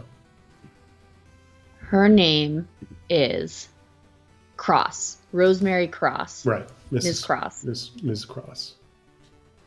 I can't remember. I also can't remember now if she goes by Ms. Cross or Mrs. Cross. Because, of course, she's a widow. I think Ms. So presumably that's her maiden name. Yeah. Or she just is going by Ms. Right, because the husband was Appleby, right? Edward Appleby. Yeah. So she would be Mrs. Appleby.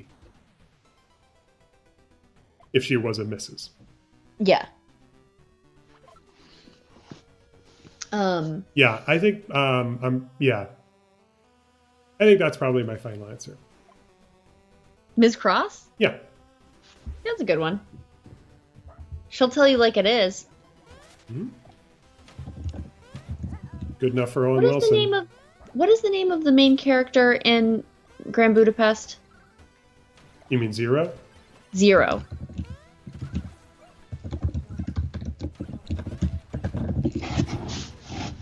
Which I never mentioned it on the podcast or in our conversations, but makes me think of Holes, by the way. Did you ever read or see Holes? Yeah, I did. Holes is such a good movie. I wonder if that's true. I've rewatched it recently, and it's good. Yeah. With Elliot, or? No, just because I like it. Cool. Cool. It's got Shia in it. I really liked the book. I read it when I was, the right age for it. Uh-huh.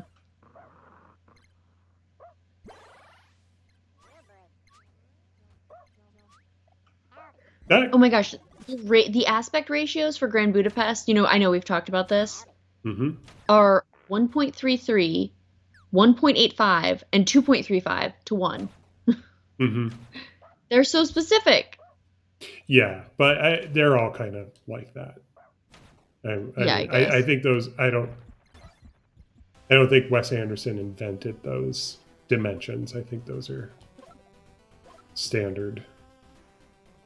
Sure. But what do I know? I'm not an expert in that. I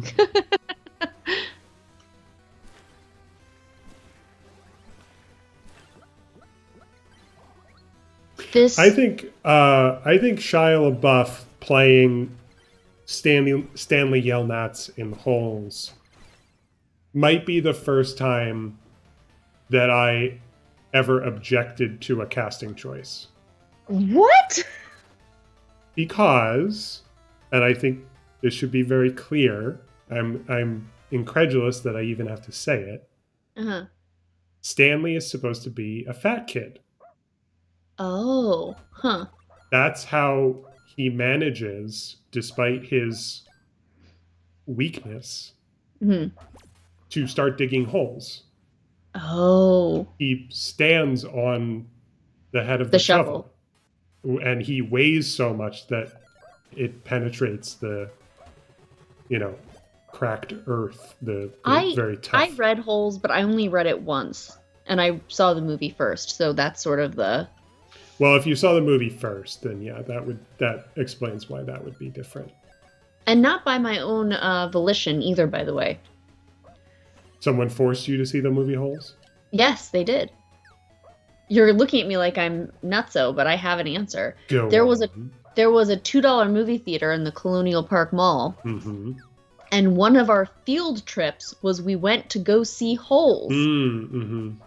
Which we thought was funny for us as middle schoolers because we were like... And I think we each got a soda and a thing of popcorn too. But we were like, wow, we know exactly how much this field trip cost. Which was not the case normally. Yeah. If you go to like I think it's the Franklin Institute is the museum in Philadelphia. That sounds right. Like, you go to the Franklin Institute, you don't know what when you're a kid, you don't ask about the group rate. You're not inquiring. No, you do not. Like what was our field trip budget and how much of this did it take up? But we're like middle schoolers and we were like, well, there's 100 of us, so this cost them $200. They really what a good deal for them. I mean, just not including admiring the prowess of. Yeah. Clearly, we all were like, wow, they're literally taking us to a movie theater that costs $2. Like, this is trash, But it wasn't. That movie was really good. Cool. Yeah, I was a stan for the book, and so the movie had less impact. It was not such a perfect adaptation that it was like, oh well, now this is one of my favorite movies because I love the book. It was more like, oh, I love the book, and so the movie is kind of an afterthought to the book. And I think I'm trying to remember who played the old-timey woman. Wasn't it you mean Madame Zeroni? Is that her, the teacher lady? I don't know what you mean by teacher in this context. The woman Wasn't- who has to be carried up the mountain is Madame Zeroni. No, not her. Okay, so Aren't there like flashbacks? there are And there's a teacher and she's making out with a man who's black and that's a problem, but she's white. yes, you that sounds familiar now that you say that, but I did not remember that part of the story. All I remember really is that the flashbacks are about the man who turns out to be Stanley's ancestor, making a deal with Madame Zeroni, who turns out to be Zero's ancestor. Oh, right. And how they live out the deal that they struck. Stanley's ancestor never carried Madame Zeroni up the mountain like he promised. Yeah. Which cursed the Yelnats family. A curse which was ultimately lifted when Stanley carries Zero up the same mountain. Yes. So this is Patricia Arquette plays Catherine Kiss and Kate Barlow, who becomes the outlaw. I did not remember that part of it.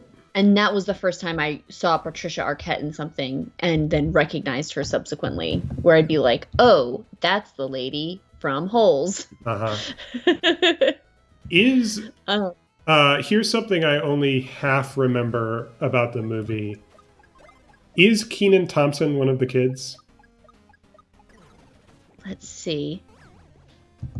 I don't think so. I think he would have been too old. No, he's not. Okay. I am conflating different movies together. Oh, Henry Winkler's in that, though. In Holes? Yeah. He's Stanley Yelnats III. That explains why I was aware of who Henry Winkler was by the time Arrested Development came around. Yeah. Well, you had never watched you never watched Happy Days? No. Why not? Because I'm 30 in the year 2020. Bye, Sarah. Love you. Hi, Sarah. Yeah, I watched Happy Days. I never watched, I don't know where you watched Happy Days. I never watched like Nick at Night or any of those. Yeah, I probably watched it Nick at Night. My mom wanted me to see it. Your mom Tuesday, wanted you to Wednesday, see Happy Days. Thursday, Friday, Happy Days. It was part of my education. Fascinating.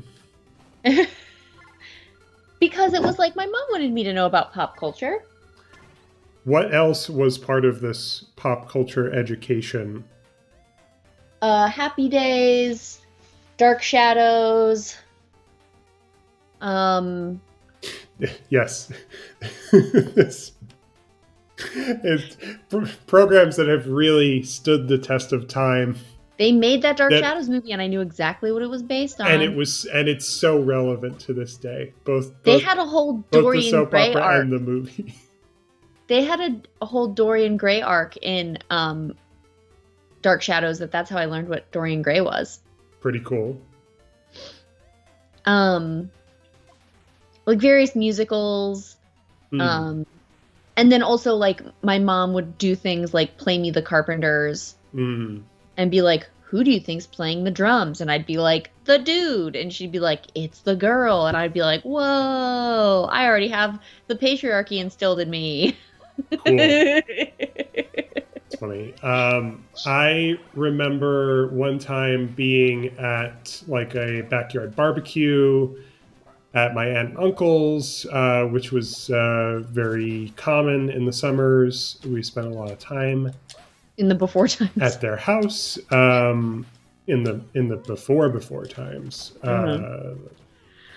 and I remember.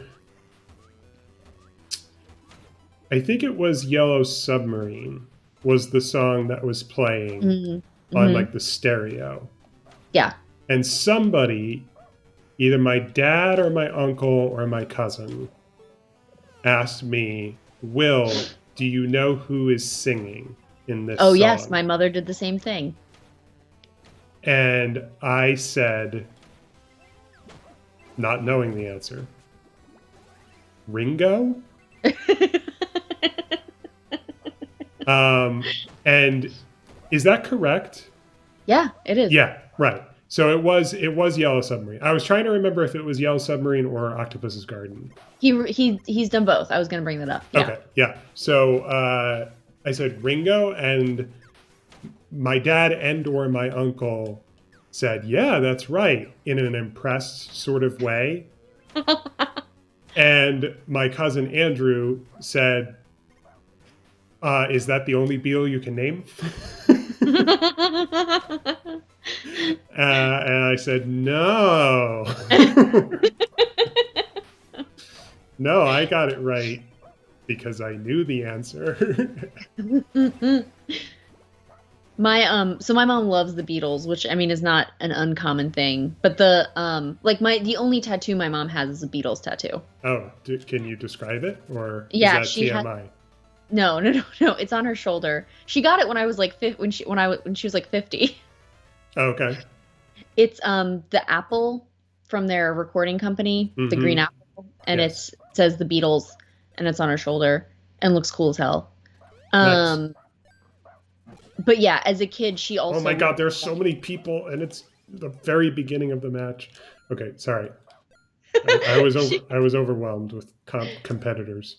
She would also be like, who sings the song? And I'd be like, I don't know. She'd be like, and then it would be like, who wrote the song? Yeah. And she'd like have me guess.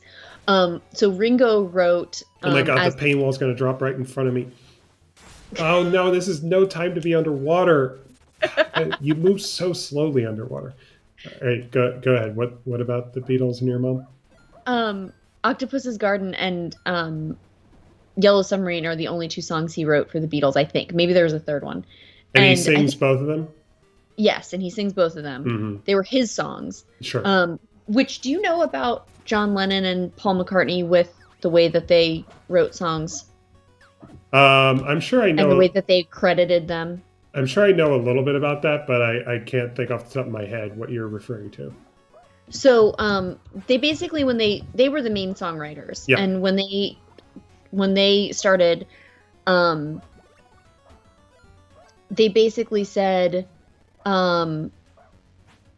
like, we're always going to say give the songwriting like credit to both of us, 50-50, even if really one of us wrote the song. So, like, for example, Paul McCartney wrote Yesterday, but it was credited to both of them. So yeah, with Octopus's Garden and Yellow Submarine, George Harrison said Octopus's Garden is Ringo's song. It's only the second song Ringo has ever really written, mind you, and it's lovely. Pretty funny. I do like that he's like way into being like underwater. Mm-hmm. It's not his thing. Yeah, I've heard just recently about other bands who have done this, because I started listening to, we do seasons of our podcast, talk about a podcast that has gone through phases. They actually change their name whenever they do a new wave. I'm referring to Scott Aukerman and Adam Scott's podcast, right? Which was originally You Talking U2 to Me, and then later they transitioned into Are You Talking REM Re-Me? Yeah. And now recently they've been doing a podcast called You Talking Heads to My Talking Head. And I just started listening to those episodes. And they were, I recall they were discussing how Talking Heads have had history of drama due in part to David Byrne being credited as songwriter when others would argue that was not appropriate. And I remember them saying other bands that they've talked about, like U2, haven't had such problems because they just have a policy of like, well, everyone in the band gets equal songwriting credit. Yeah. Yeah, that makes sense. Side note, I did look up Yellow Submarine. Ringo is singing. He did not write that song. That was a Lennon-McCartney song. But he is the one singing on it, which is not the norm. Yeah, I'm 95% certain that was the song that was playing in my story. Yeah. And when we're talking about who was singing it, we're absolutely accurate to say, oh, it was Ringo, and it's weird because he didn't do that often. Right. You know the end of Abbey Road? Like the B-side of Abbey Road where it's just that really long song? I don't. Let me look up the name of the song. I don't know. I should know, but I'm screwing up and not remembering it. I don't know a lot about Beatles albums. Like I know my like normal share of Beatles songs. Yes. But like in terms of their discography, I don't really know what's what. Okay, I'm not crazy. I'm thinking of a lot of things. Okay. So on the B-side, there is of Abbey Road, which is a perfect album. Mm-hmm.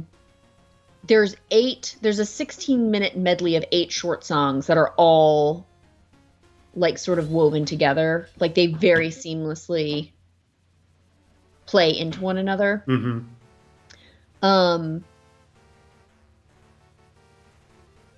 Including like some funny songs, but then also like She Came In Through the Bathroom Window, Golden Slumbers, Carry That Weight, and then the end it ends with. And in the end, I think it's in the end. If it's not, it's like a very near to the end. Each of them have a solo on the track. Mm-hmm. And that was something else that my mom would be like, okay, who's doing their little riff now? And I'd be like, Ringo. And she'd be like, well, that one's easy because it's the drums. That's funny. And then it ends with do you know the song Her Majesty? I don't think so.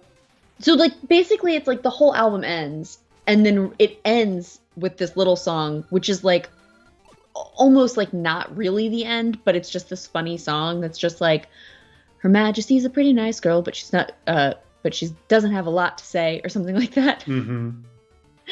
And it's just this like cutesy little like playing on guitar song. So yeah, that was also part of my education. Was like, my mom wanted me to know what was going on.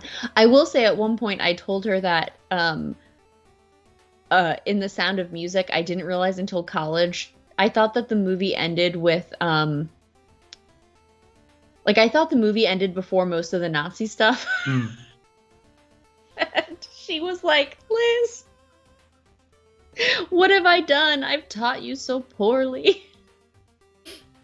Yeah.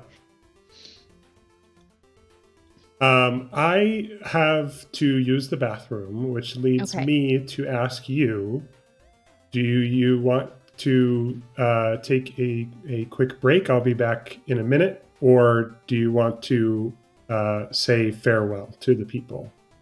Let's take a quick break and I'll go to the bathroom too and grab a drink. Okay. If we're going to stay live, it kind of makes more sense for one of us to stay. Oh, I thought you were saying that we would take a quick break. You said we.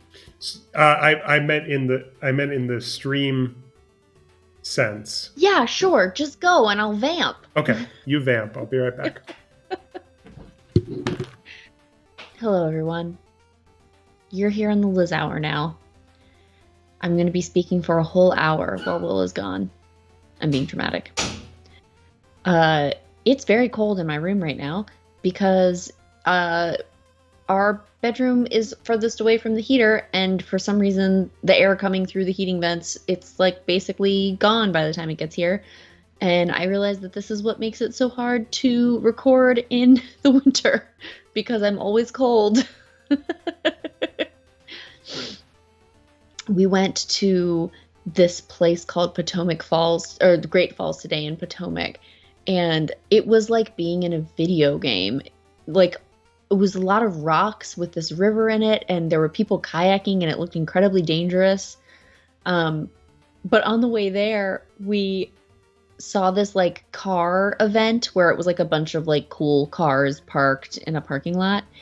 And I was driving, so I was like, do, and I was like, oh, look at all the cars. And then Kenny went, oh my God, there's not a single person wearing a mask there. I mean, it was like a smallish parking lot, but there were probably 30 or 40 cars there, and then, more people than that. And by the time we had driven past, he had seen only 2 people that were wearing masks, and he was just like, oh my God.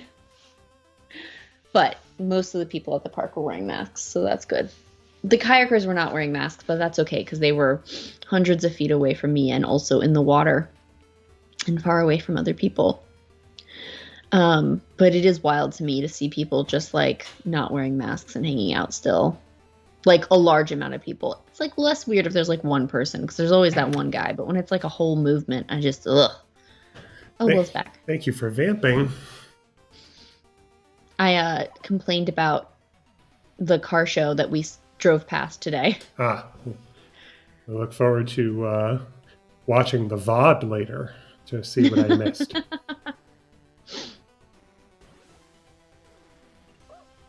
What is this little image of like the loading image?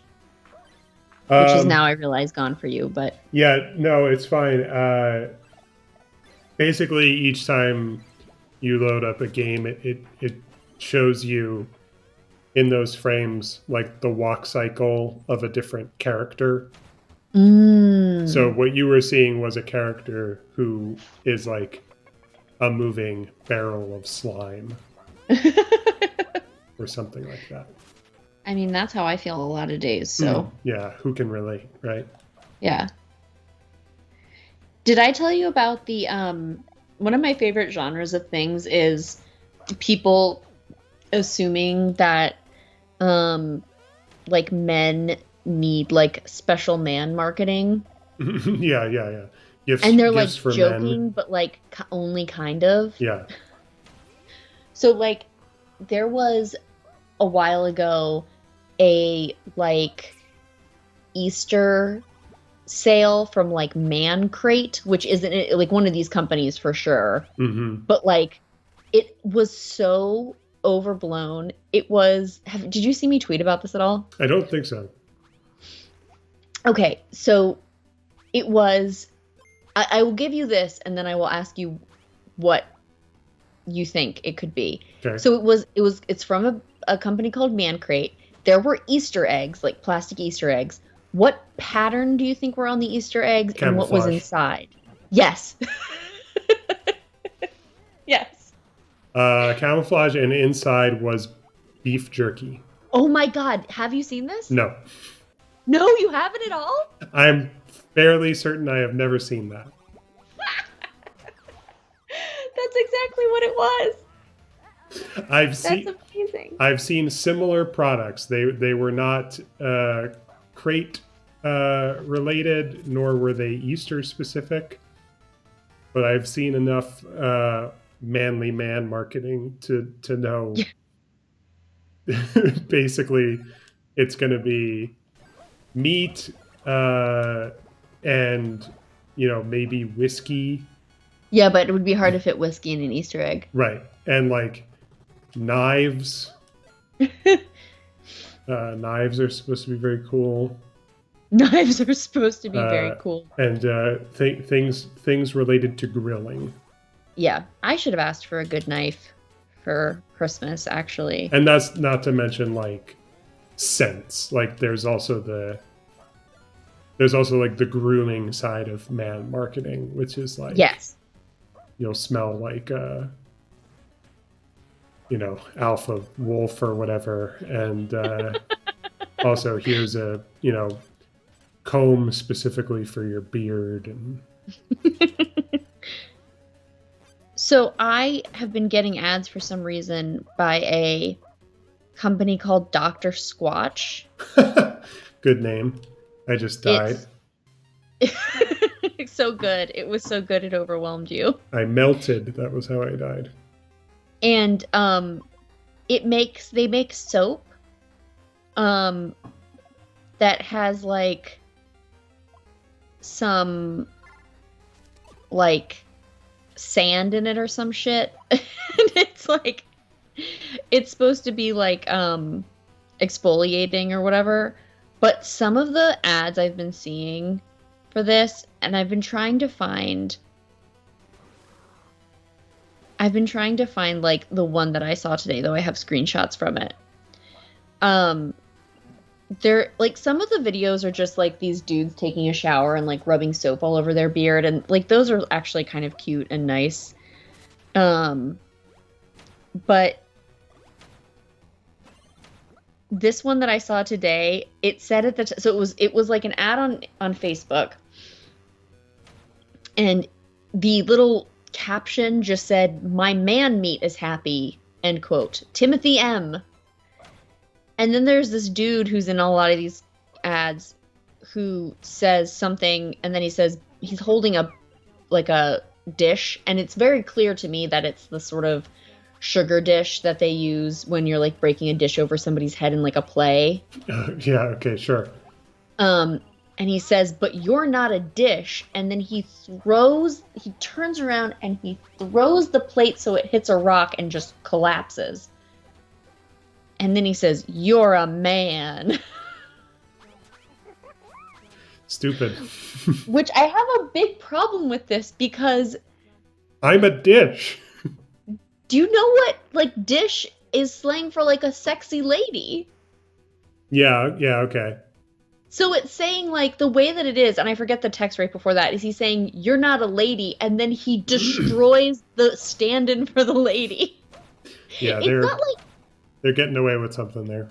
It's not like super... It's not like, wow, this is so misogynistic or something like that. But it's also just like, you didn't have to... Mm-hmm. You didn't have to do this. Yes. You didn't have to make this metaphor, because the actual played out metaphor, if you think about it, is terribly violent towards women. This could have been avoided easily. Yes. And then it ends with this guy crying, holding soap, and the same guy that broke the dish from before is saying, "Click the link, bro. Click it for Mike. Get cleaner balls. Start here." And I'm like, are you okay, men? Yeah. Is this what you crave in marketing? Yeah, the classic "Are men okay?" Genre of tweet or post. I've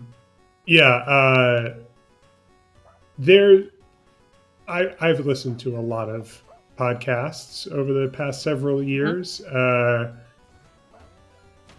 Advertising rarely bothers me.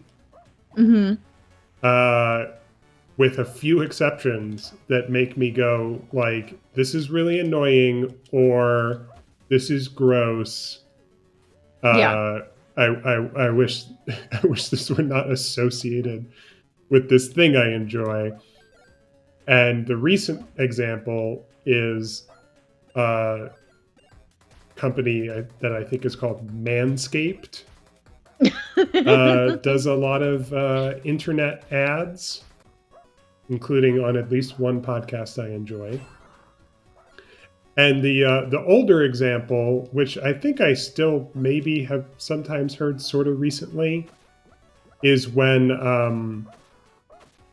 you'll hear an ad for like a site where you can bet on sports. Like DraftKings. Like it's fantasy football, but like you can make money, playing it. And I'm like, okay, no way this isn't a scam. Like,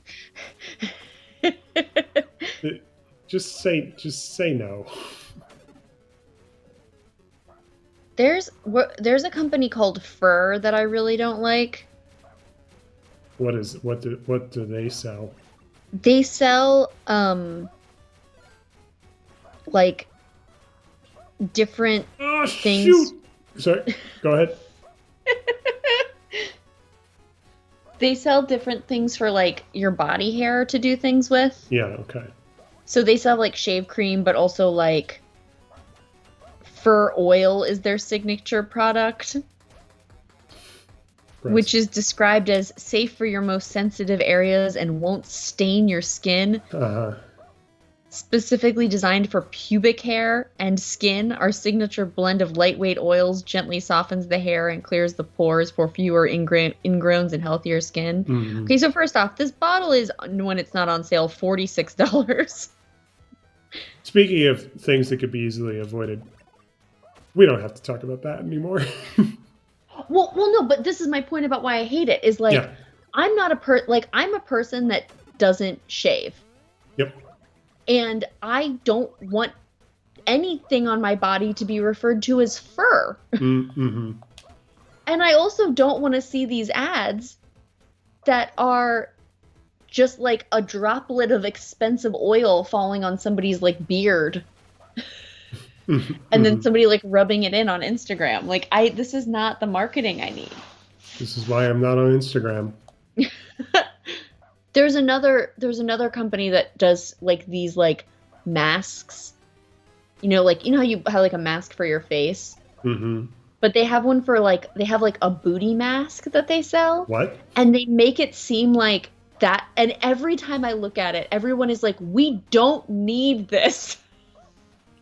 Like, stop trying to market us this like weird thing for our butt that we don't need. Yeah.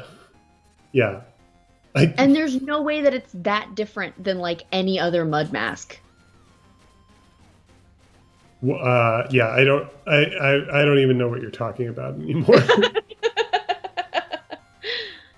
I will say, the thing that always makes me happy about some of those ads is that usually, like, for these products that just seem like unnecessary, the comments are just people ripping the company to shreds for these products being unnecessary. That's funny.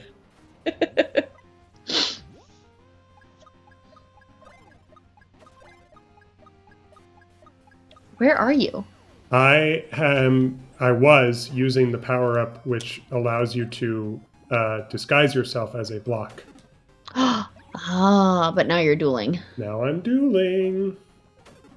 Aha. Oh no, he got my power up. I'm dead. Oh. Good duel, CBDT.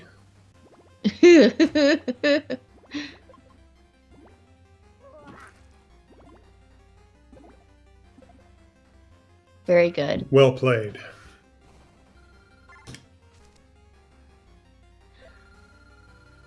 Do you have a sense of episodes that aren't like follow-up sort of episodes that you want to do for 2021? Well, I have one off. I have two. One is another sequel, but not in the way that I was talking about those others. It's a sequel that I can do anytime.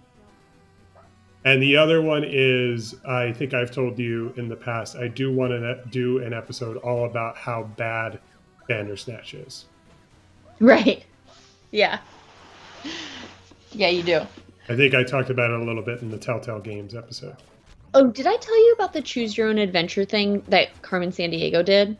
Yeah, I think you mentioned it. Did I tell you that's on Netflix too? Yeah. Did I tell you, which was fun with Elliot because he's never experienced that specifically and he likes Carmen Sandiego. But did I tell you what the sort of like best secret ending was? I don't think so because I don't recall that. So first off, the Carmen Sandiego show on Netflix is great. Okay. It's really well done. I'm not saying you should necessarily watch it, but like, good kid show. It's a good kid show.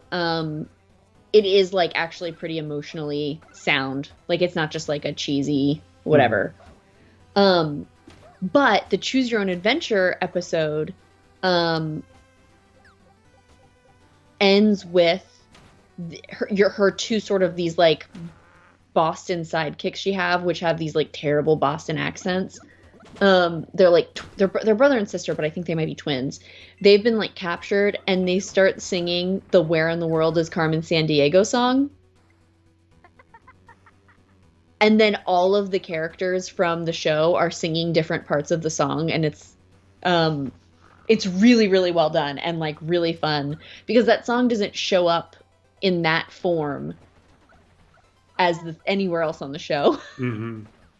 And I was like, oh, this is like I mean, it's not exactly the same, but like Gerard from The Completionist Mm-hmm.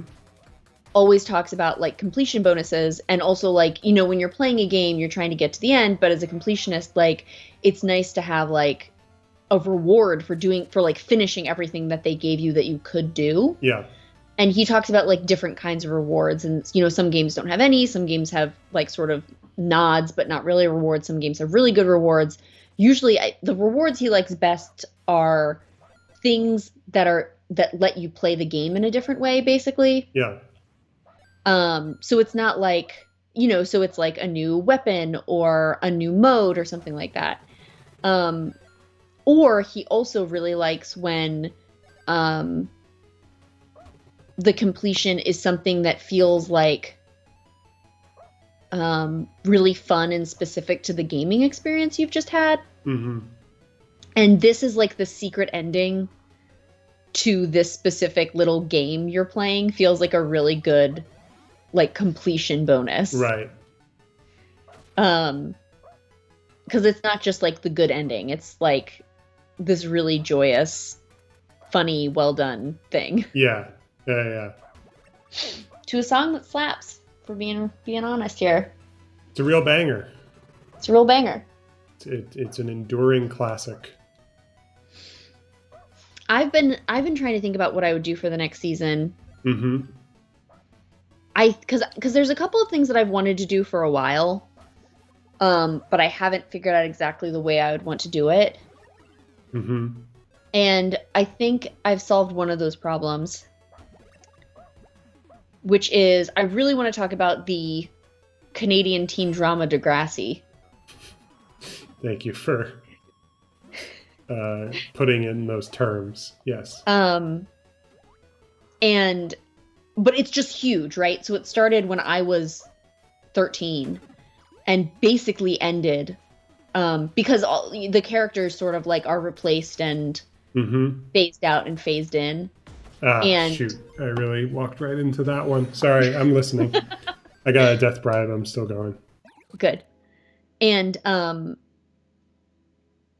the name of Degrassi The Next Generation changed a couple of times. Mm-hmm. Like it was like Degrassi The Next Generation for a long time. Then it was just Degrassi, and then it became Degrassi Next Class when it was on Netflix. Uh-huh. But all of those versions like were connected, unlike Degrassi Junior High and Degrassi High, which came out in the 80s, were not connected as directly because there was like a big gap in between the two. Mm-hmm. And one of the kids from Degrassi Junior High and Degrassi High that gave birth in one of those episodes in that series is one of the teenagers in The Next Generation, and that's sort of like the starting point of the season of the series. Right. And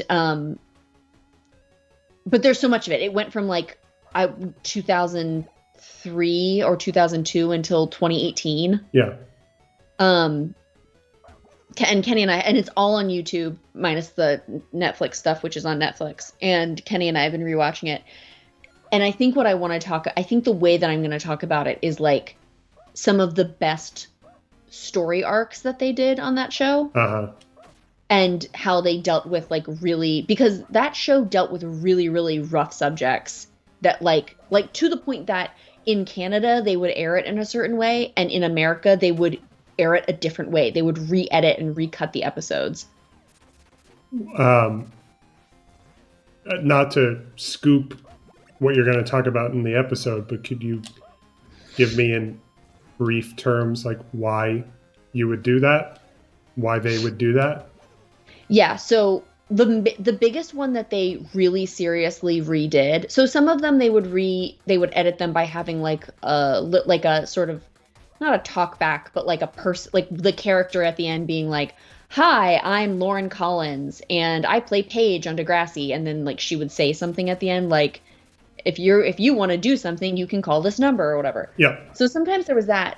The big one is that over, I want to say 2 different seasons. Oh, nice! I just got a pretty cool victory. Oh, good job. That was the first time it ever looked cool when I won. I think I've won, like half a dozen times on stream, and every time it was just watching the pain wall slowly close in on me and then not get me. Very cool. I guess I'm glad you said that it looked cool because, as you know, there's a bit of a delay, so I was able to look over and actually watch it. Reason to look at I guess I did win that one duel. Yeah, that one was cool too. That was the first cool-looking non-duel victory. Sorry, I interrupted you. The thing that they changed for the different audiences was what? So Paige, this one character who's from the original crew of The Next Generation, she there's an episode where she meets this soccer player from another high school, and she goes to a party and she gets all dressed up for him and she's making out with him, and then he rapes her. And then there's like another episode where she's dealing with this throughout the season, but like there's another episode where she specifically tells her friend Hazel, and she's like, it's my fault, like I wanted to be there. And Hazel, and that's the other thing too, is like this particular arc, they made it very much like she did all of the wrong things. Mm-hmm. Right? Like she wanted to be there. She had been going after him. She had been really aggressive. She had been like wearing clothes that were really suggestive. And Hazel's basically like, none of this is your fault. You told him no, and that meant he should have stopped. There's an episode where he's going to he's now playing basketball because everybody plays every sport in this in this world. Yeah. So he's going to be there for a basketball game, and she's basically starting to have panic attacks about it. And there's another kid, JT, who basically like figures out what's going on and like beats the shit out of him. Sort of. He's a mascot and he's really small, so he does a bad job. And then she goes to trial. And what did they change? What was different? Oh, I'm getting there. I'm getting there. I know you are. So all of these things happened over like the entire series. Over like 2 seasons. Yeah, it sounds like it. Yeah, Will, they edited that into one episode. Okay. What do you mean? This is why I had to do my build-up, dude. Okay, well, it sounds like we could have perhaps said they took 2 seasons of the show and made it into one episode. It wasn't 2 for a different seasons of audience. The show. They took those particular story arc plot lines. Yes, that subplot from and edited several episodes. They edited them into one episode, okay. Which meant that they had to take all of the other episodes.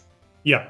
And edit those subplots out and then flesh them out somehow so that they were the right runtime. Yes, right. Which is insane. That is insane. Yes.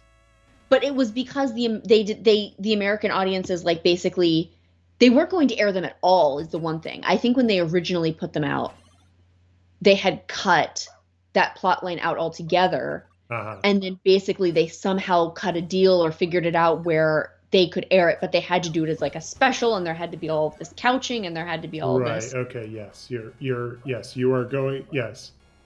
It would be unacceptable to be like you are tuning into your favorite show, your little teen drama, and by the way, for a long time you're going to get parsed out a storyline about a rape.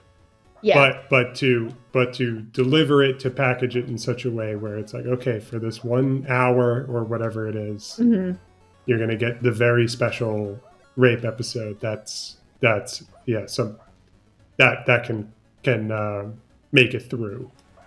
Which is, I mean, I just feel so, and then again, that was one of those times that Lauren Collins had like a little PSA at the end. Mm-hmm. Yes. Who played Paige. The sort of Sonic the Hedgehog or G.I. Joe. Yeah. Like, there's a sort of an internet famous Sonic the Hedgehog one. Mm-hmm. And now I'm not remembering what it was about or why people think it's so funny. It's got something to do with like, it's either stranger danger or drugs. And it's just something. I think it's just internet famous just because it's like just funny to hear Sonic, talk about it. Yeah. Yeah. Anyway.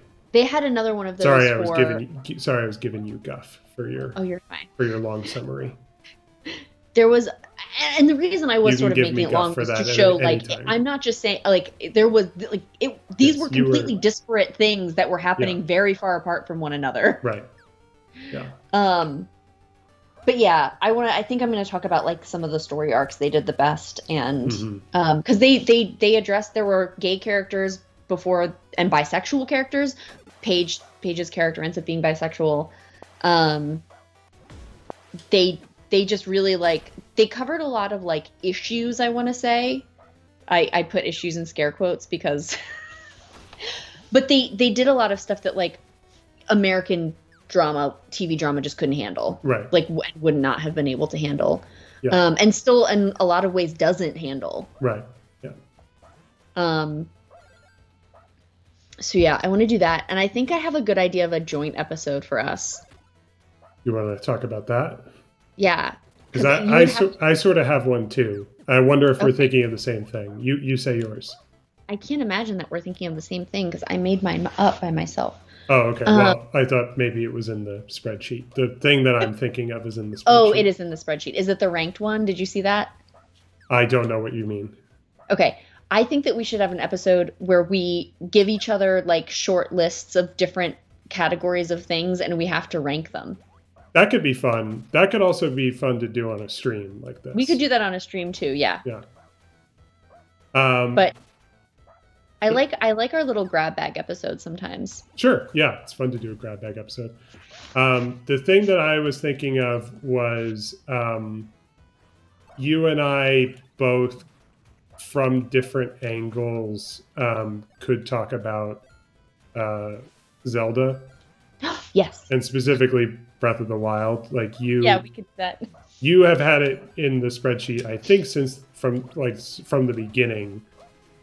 Yeah. That you could talk about how ruins in video games make you sad. They make me so sad. And I put it on the spreadsheet, not really ever intending to do a whole episode about it, but just thinking that this, I just sort of find this interesting. Mm-hmm. That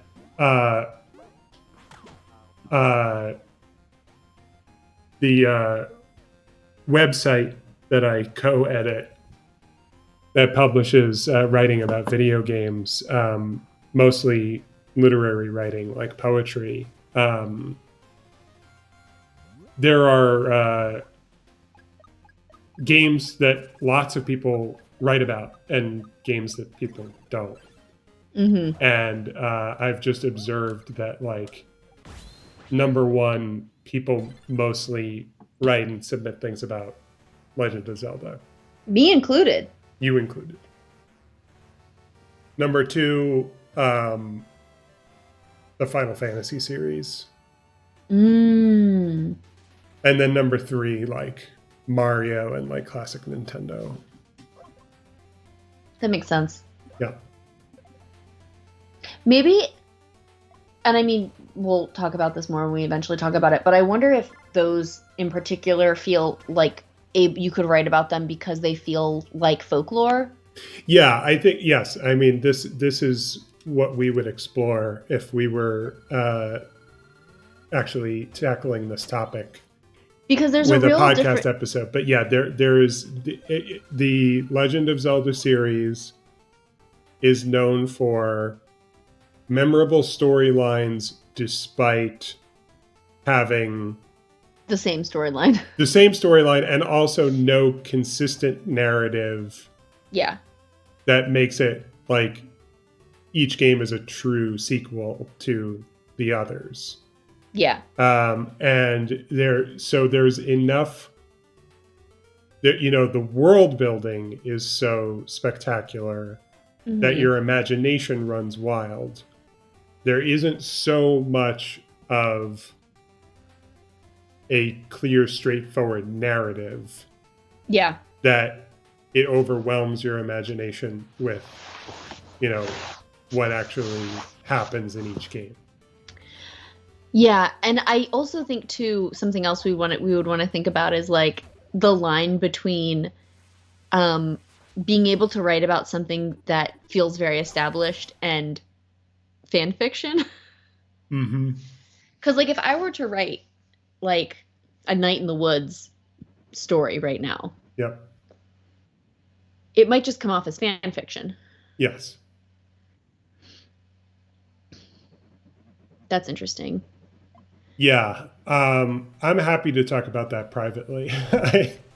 I don't know if I want to go on the record about that. Well, okay, and I mean, right, because I'm sure that you've gotten Night in the Woods submissions. I'm thinking not even saying that necessarily. I just any opinions that I have about the blurry line yes between fan fiction and what Cartridge Lit publishes. And I just want to be very clear too that keep to myself.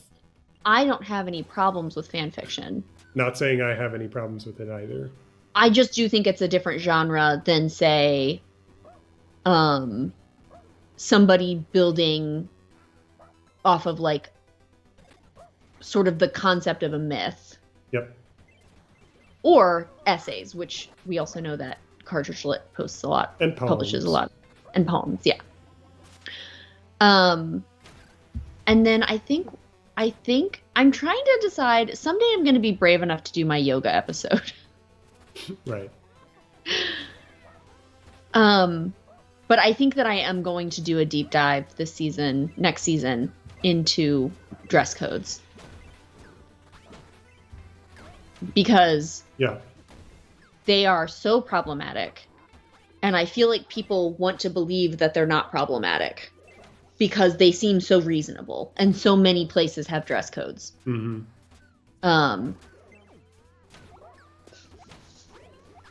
But they're really problematic. Yeah. Yeah, that sounds like it's on brand. Yeah. And I feel very smug about it. Yeah, exactly. Perfect. Our previous guest bud, Mike Coakley, he actually helped to revise the dress code at his place of employment. That's good. So that it was as least sexist, as racist as possible. That's noble. I was very proud of him for that. As I am of most of my friends, most of the time. That's nice.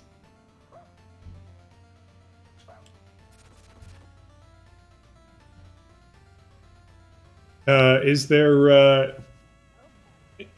anything that you want to see or that you're interested in? We're talking about possible future podcast episodes. Mm-hmm. Is there anything turning it to possible future streams like this one that you would pitch or be interested in? I'd love if there was a game that you could find where, and this is a big ask from my part. I'm listening. If there's a game that you can find that we have to solve puzzles, that we can try to solve puzzles together, I would love to solve puzzles with you. Yeah. Noted. I like dream about being able to play The Return of the Obra Dinn again. I've been trying to get Dana to play it, and she has no interest. Oh, Dana, my girl. She has said she is not as interested in puzzle games as I am. Ugh. I suspect that perhaps the greater problem is her forethought about what it would be like for her to try to solve puzzles with while you're watching, with me watching, and you know the answers. Sometimes, yes. Sometimes I will. That is I can see how that would be asking for trouble. That's fair. That's like me trying to like talk about Lord of the Rings to Blake. The road to heartbreak and anger, as one professor once put it. Did I ever tell you my favorite Lord of the Rings joke to make at Blake? What's that? I suspect maybe you have, but I don't remember. It's to just refer to Ents as a tree. Oh, yes. You've definitely mentioned that, yes. Because they're not trees, and he gets so mad every time. Every time he forgets. That is... I know that Ents are not trees. That is absolutely nothing to get mad about.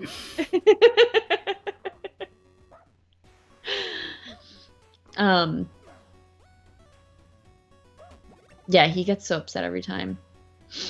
But yeah, I would love to actually, like, I mean, of course I love chatting with you, but I would love to actually help you play a game as well. Yeah. Well, let me tell you some possibilities that I have in my back pocket.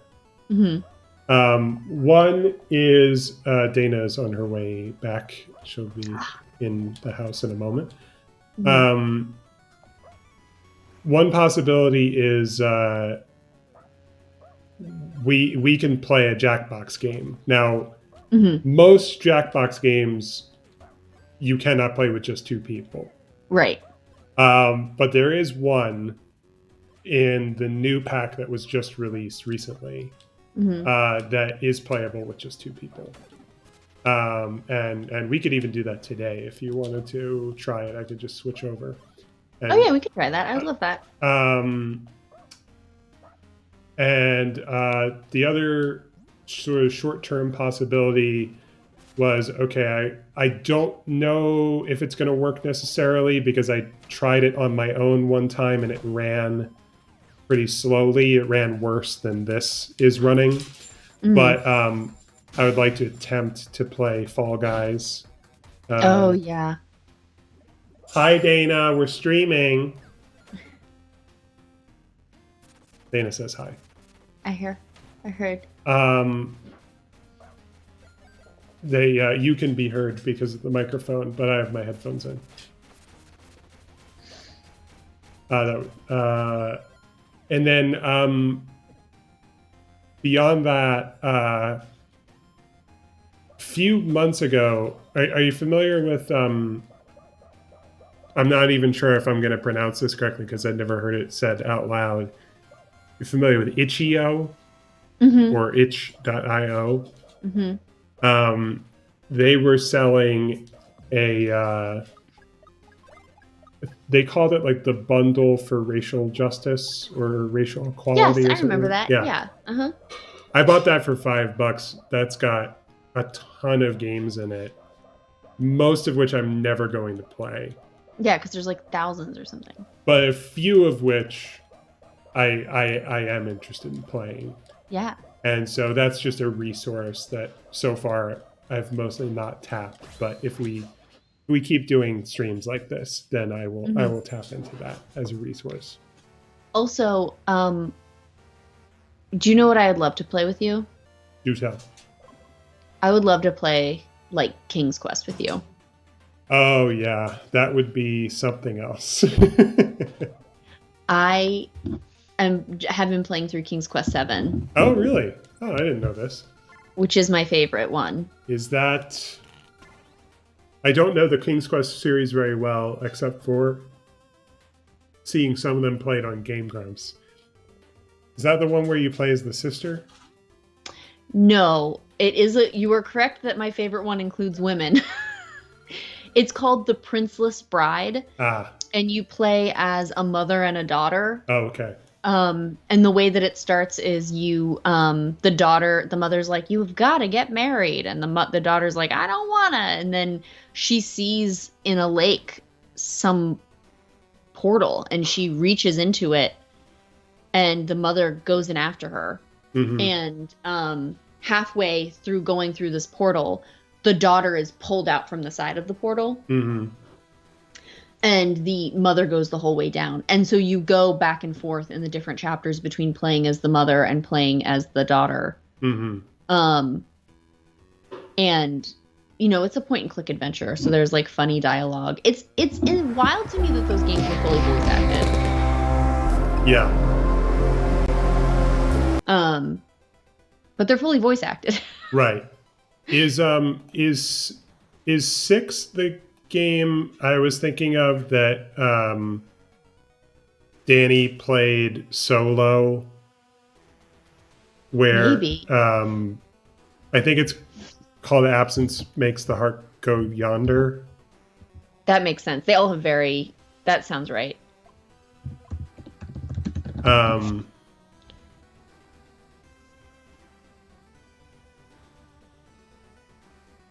Yeah, he was playing 6. Yeah, I think. Okay, I thought so. I'm just playing around with the format here. I think something happened with my desktop unintentionally. Why is my head so big? Well, it's because the screen that I had you in has disappeared, and I don't know why. So I think maybe we'll call it a day now. That sounds fine. My head's really big. And when we come back, perhaps next weekend, we'll talk about it later. Maybe. Maybe I'll try Fall Guys, and maybe we'll play a Jackbox game. That sounds good. All right. Bye, everyone. Bye. Good stream, everyone. Good stream.